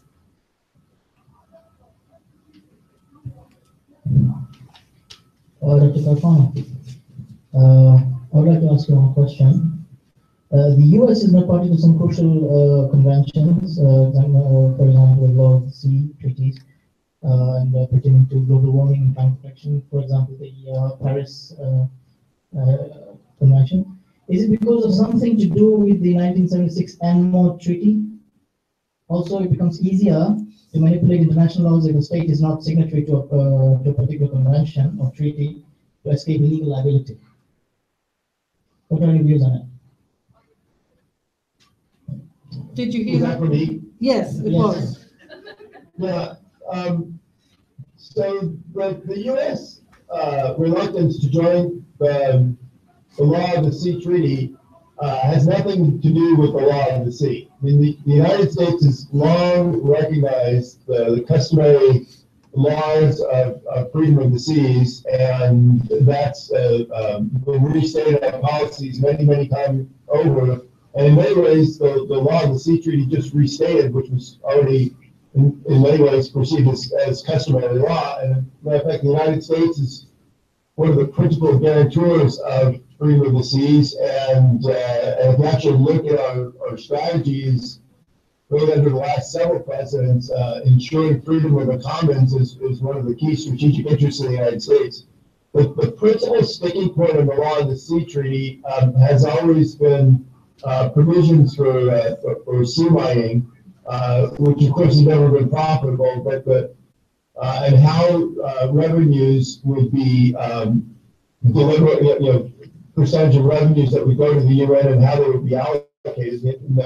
And, the United States has never thought that was a practical or actually a very good provision, and so that's why we don't join the treaty. It's never diminished the U.S. Capacity or interest in maintaining freedom of the sea, and so it's about really about the revenues of sea mining, and I don't think, and that's not going to change. The U.S. will not in the foreseeable future respond to the Sea Treaty, and quite honestly, the Law of the Sea Treaty has not prevented aggressive Chinese behavior in the South China Seas, and so somehow the notion that if the United States joined the Law of the Sea Treaty, China might better adhere to international norms of the Law of the Sea, we've seen that they haven't done that. So that's why. That was a provision that was negotiated in the 1980s that the United States disagreed with, and that hasn't changed. Okay. Thank you. Right. Are there any other questions from anyone in the audience?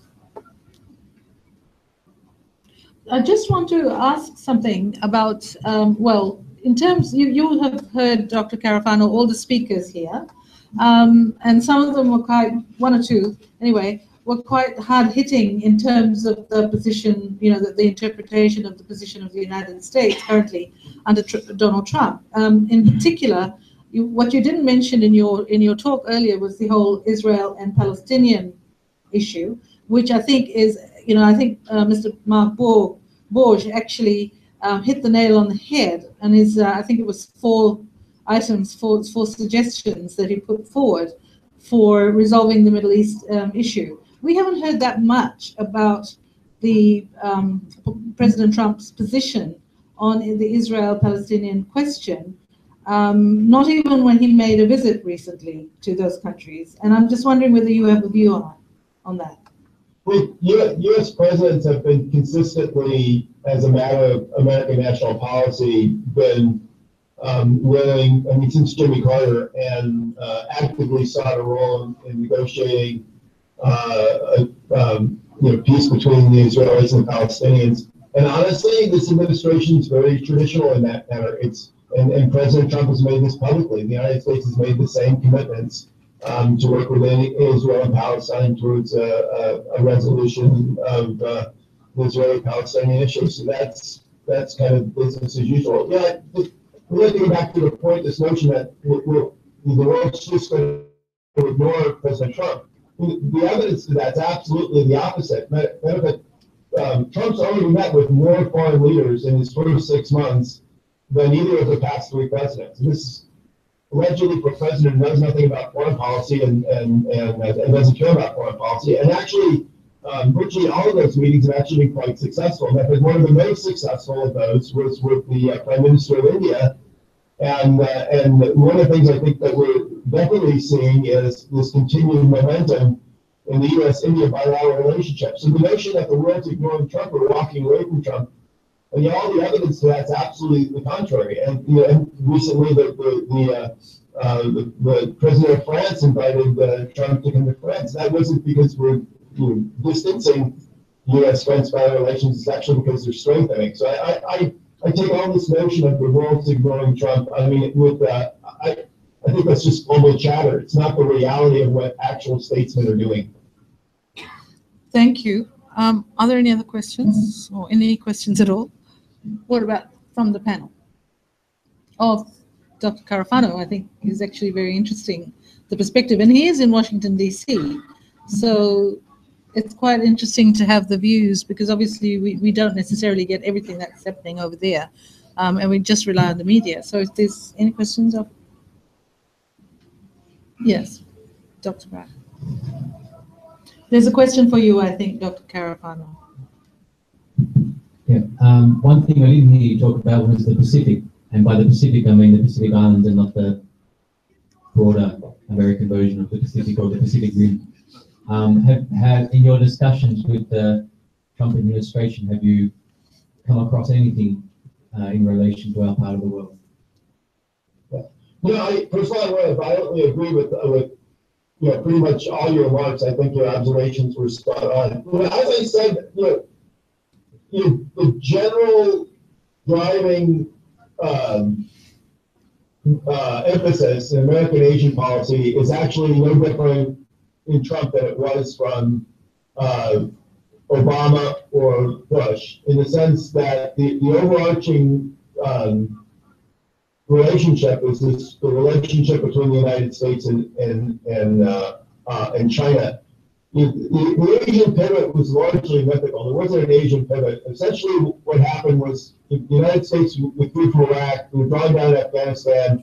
The administration didn't want it to be seen like it was retrenching, so they said, well, so they came up with this notion of the Asian pivot, and TPP was actually started before the Asian pivot, and all of a sudden it became kind of this. With the Asian pivot for the Obama administration, recall, there wasn't a major shift, but like everybody else, they did kind of focus on the U.S.-China relationship. So, like I said, a different tenor in the relationship, more confrontational. So, one way in which that will, I think, impact the region is as this administration looks at all the different components of the Belt and Road, some of which will be counter to our interests, some of which we may actually partner with the Chinese on. That I think is going to impact on all the stops along that, and then all the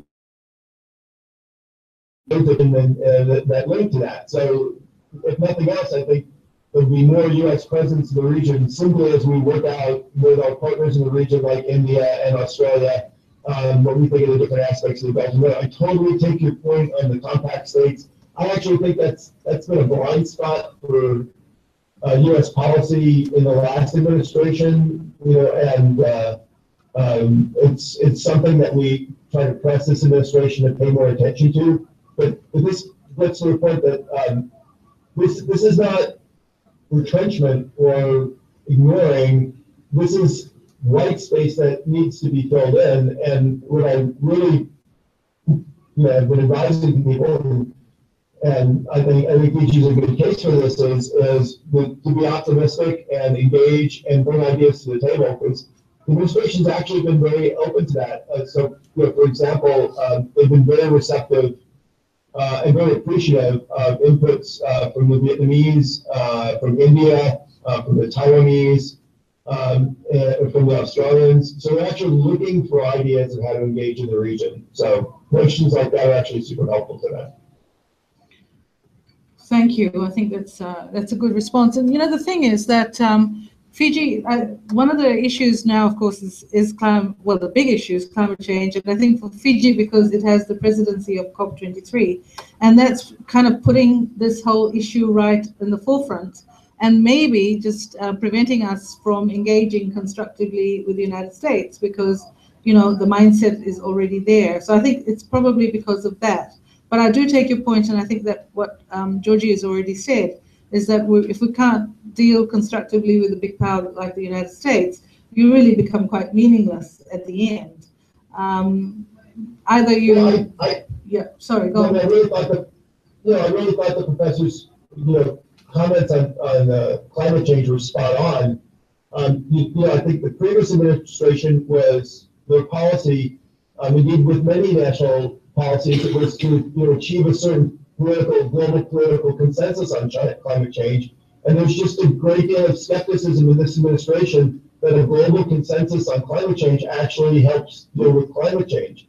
And they're much more focused on what are the actual policies that address both climate issues and economic issues. So, for example, the United States is a major exporter of natural gas, which of course doesn't emit CO2. That helps with climate change. There are people that think that nuclear actually is part of the solution, not part of the problem.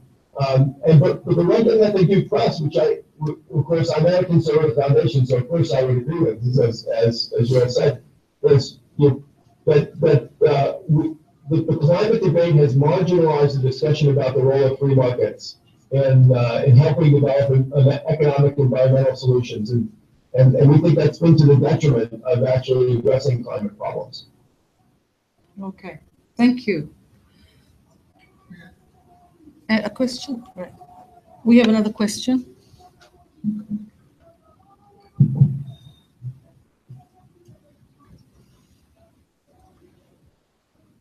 Thank you, speakers, for the introductory formal speeches on the climate change issue, where I would like to base my question. Any of you would like to answer, I would invite you to answer, as I'll try to make my question on a broader perspective. One, there's not been any mention of the North Korean together with the American-US tension. How does that affect the global climate change? And when it comes to climate change as well, there is no mention of sea activities in how to stop this for example, on the sea mining, the removal of coral, sands, and stones, etc., from the sea, from the seabed. How does this affect, and how that can be stopped by world leaders, and how we in the country, in the region, can do that, and maybe start it from our own country in Fiji, in stopping cutting of mangroves, etc. Those are the things that I'm interested in terms of climate change. We're looking at the global.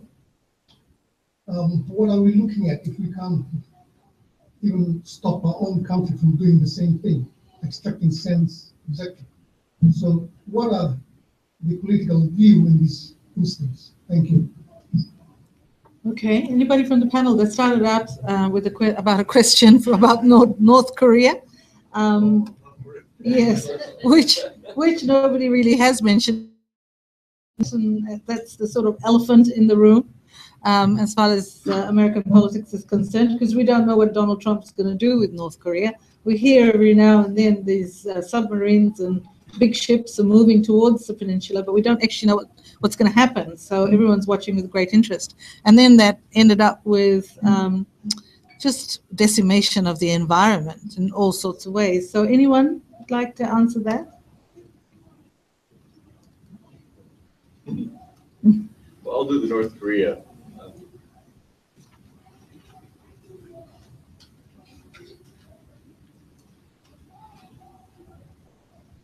The North Korea issue, it's interesting to see how Donald Trump handles it differently than past presidents. And pretty much every single president the U.S. has had since the Great War in the 50s has been frustrated by the actions of North Korea and what they do. They deliberately go out of their way to tweak presidents. And Donald Trump made a point of trying to work with the Chinese to put more pressure on North Korea. That seems to have failed.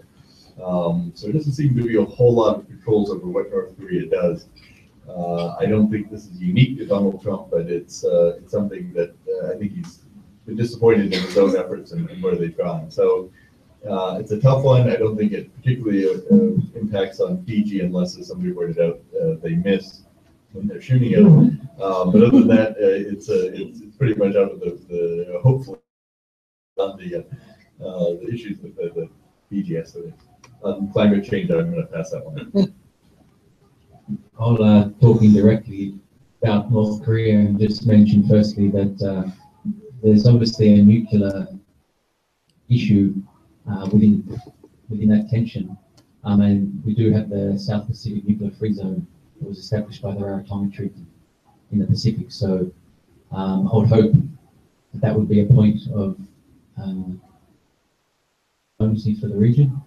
Unfortunately, it doesn't cover the Northern Pacific states, and in fact, the Marshall Islands is home to the defense of nuclear attack from North Korea. So we've got to keep that in mind as well. Puts the Marshall Islands in an interesting situation. They're very outspoken on climate change. They're very outspoken on fisheries. They're very outspoken on dealing with the legacy of nuclear contamination from all the bombs that were dropped on them in the 50s and 60s. But unfortunately, they're still home to the missile defense system. So it does put them in a very difficult situation, I think. In relation to climate change, one thing I'll mention is the Pacific is increasingly recognizing the power and the geostrategic power it has in the ocean, and thinking of, rather than small island states that are fragile, thinking of the big ocean states that are powerful, and particularly one big ocean continent. I think the IDF summit this year will focus on the blue economy. The forum leaders meeting in Samoa will have the theme of the Blue Pacific.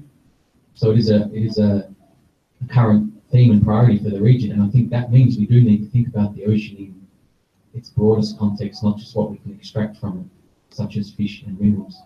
And to that end, I think there's great potential coming online with ecosystems accounting, which in a way will allow us to contribute to our national wealth through preserving our biodiversity rather than extracting from it.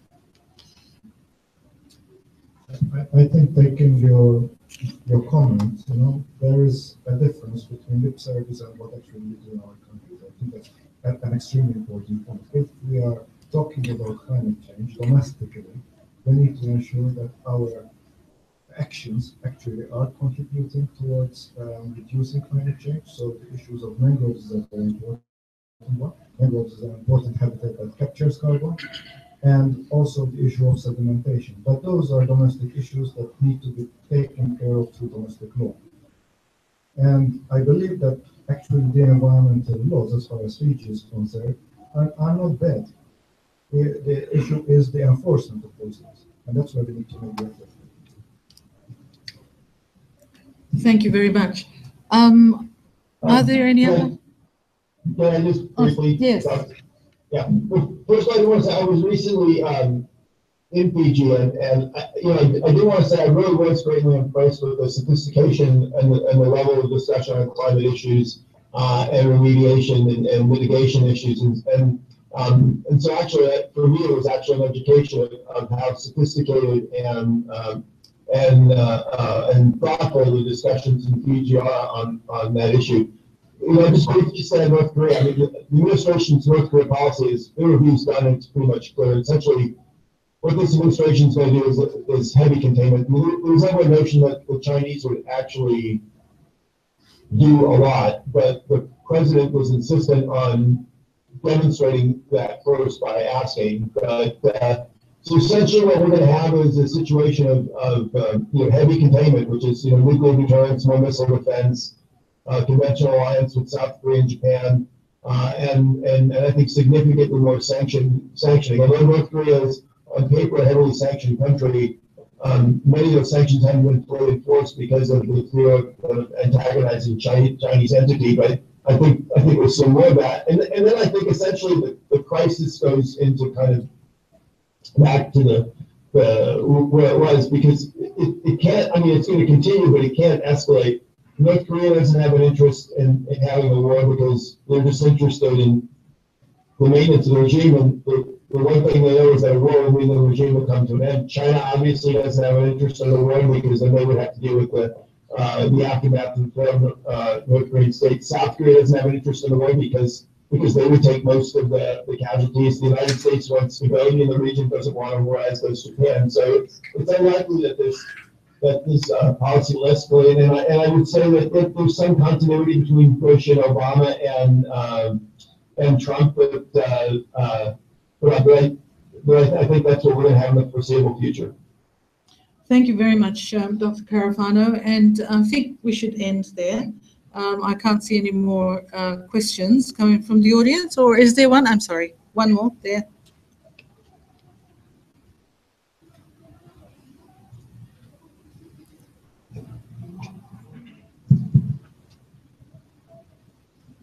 Good evening. Thank you, moderator. U.S. former President Eisenhower, in his closing address, warned the nation about the military-industrial complex. From that time and protect to where we are now, and you throw in the concept of deep state. For those two sort of topics, how do you think, okay, so project this question to the panel, and how do you think that the foreign policy or domestic policy is based on those two premises? That question to the panel. Okay, so we have Professor Brooks first. So I ran a trade association at one point of companies that worked in conflict, post-conflict disaster relief. So I was a proud member of the military-industrial complex. Let me just say that I think it's way overblown, to be quite honest. Whenever, during the Cold War, you certainly saw a very large industrial base that had obviously connections with the political side and so on. However, there was, at the end of the Cold War, you saw it scale down quite a bit. You saw a lot of the really big ticket items get shut down. Big ticket military items and stuff, and that was perhaps despite what you would think would be the best interests of the industry. The industry, certainly my industry, which is the services industry as opposed to the actual products, it scales up and scales down dramatically depending on the level of conflict and the level of need required for contractors to support foreign missions.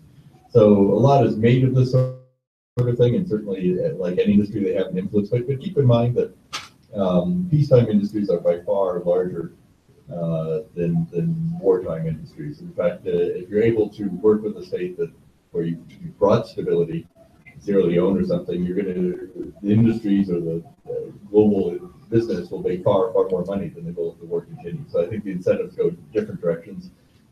Yes, Eisenhower made that warning, but it's really kind of a Cold War warning, and honestly, I don't think it's ever been as influential as implied. Okay, thank you. Does that answer your question? Yeah. Okay, thanks. Did you want to say anything, Dr. Carafano, or is Doug's is all right? Doug knows that issue better than anybody. Yeah. Right. Okay. One more. We have another question. Yes, over there.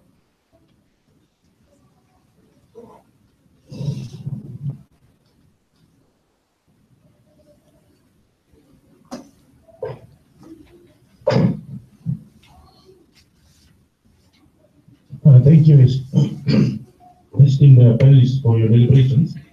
President Trump, during his presidential election, promised to drain the swamp in Washington if elected president. In other words, stopping the rot or shaking up Washington. Although it's too early to call considering the fact that it's only 6 months, put 6 months into his presidency, how do you foresee the Trump's administration ability to address this, his promise of draining the swamp in Washington? Thank you. I gather that question is for Dr. Carafano, right? Yeah, anyone can answer this question. Okay, I think it's for you. Well, swamps are good, right? Wetlands are important. I don't know why we want to get rid of them. I mean, the one area where we have actually seen this administration make an impact is in regulatory reform. They've actually removed a number of regulations to focus on liberalizing the economy. That's probably the biggest impact that we've seen. Right, so the swamp is still a swamp for the time being. Another question, Joe.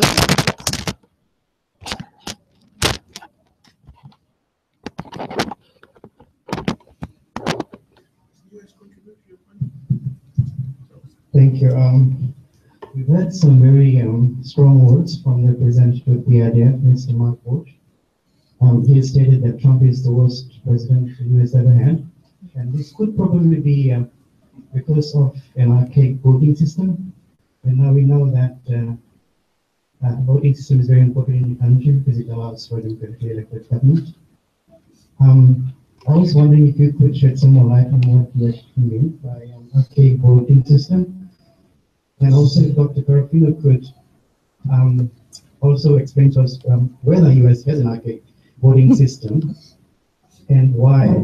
Because we know that the US is one of the biggest economies in the world. I'm sure they can offer a more modern voting system. Thank you.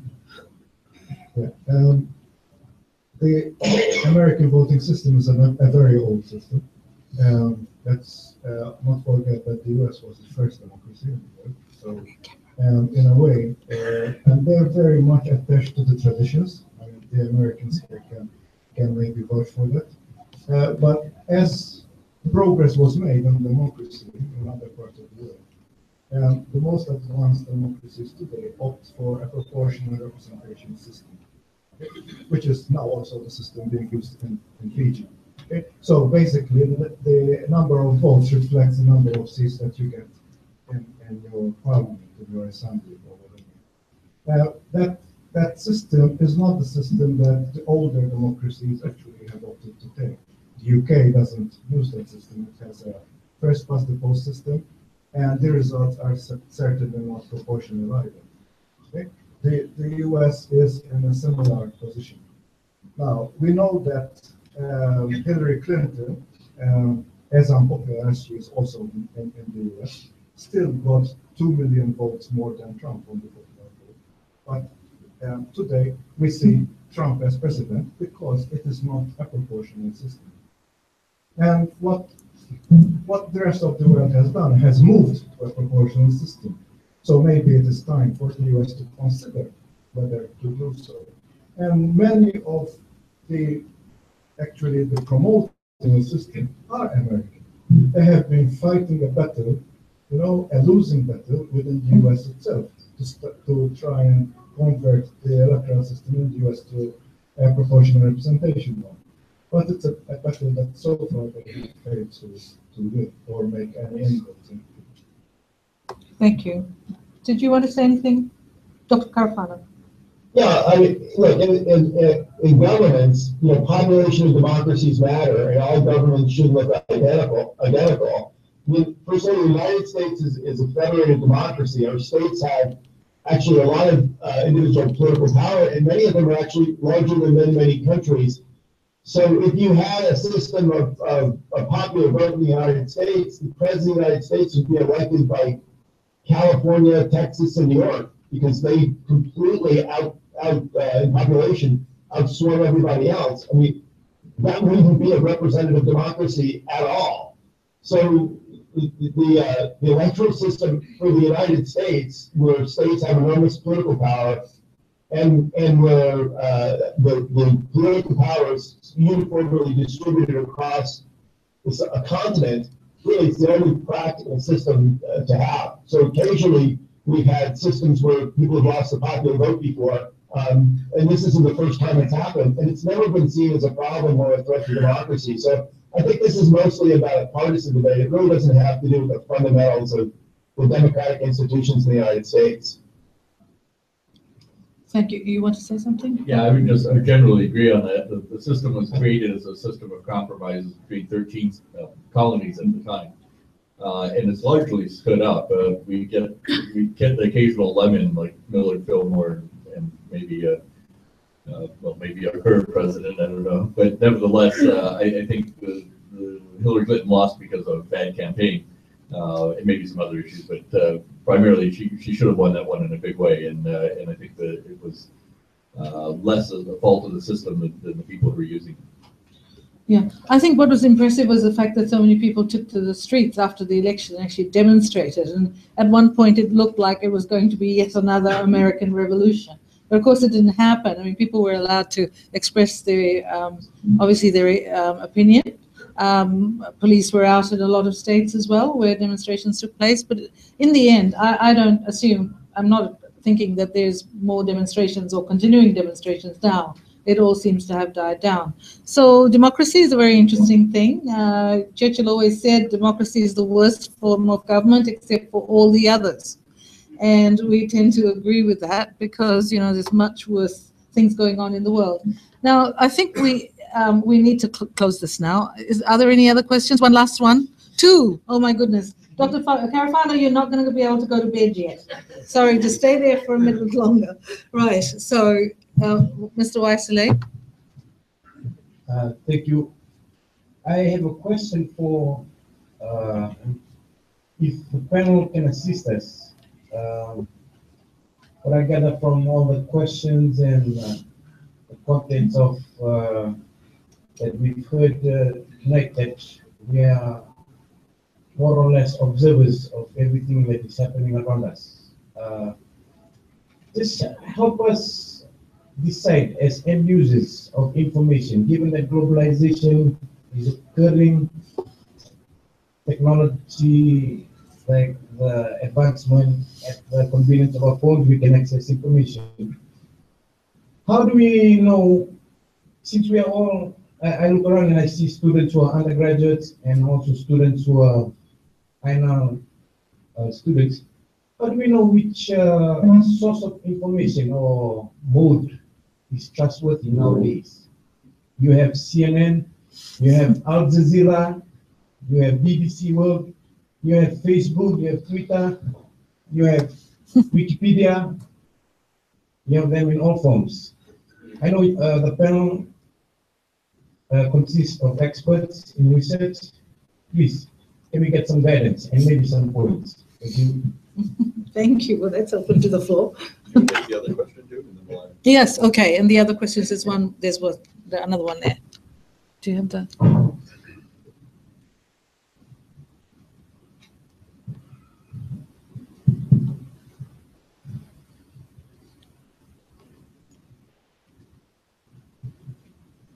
My question I would like to pose to Dr. Carafano, that is, what are the consequences of the research done by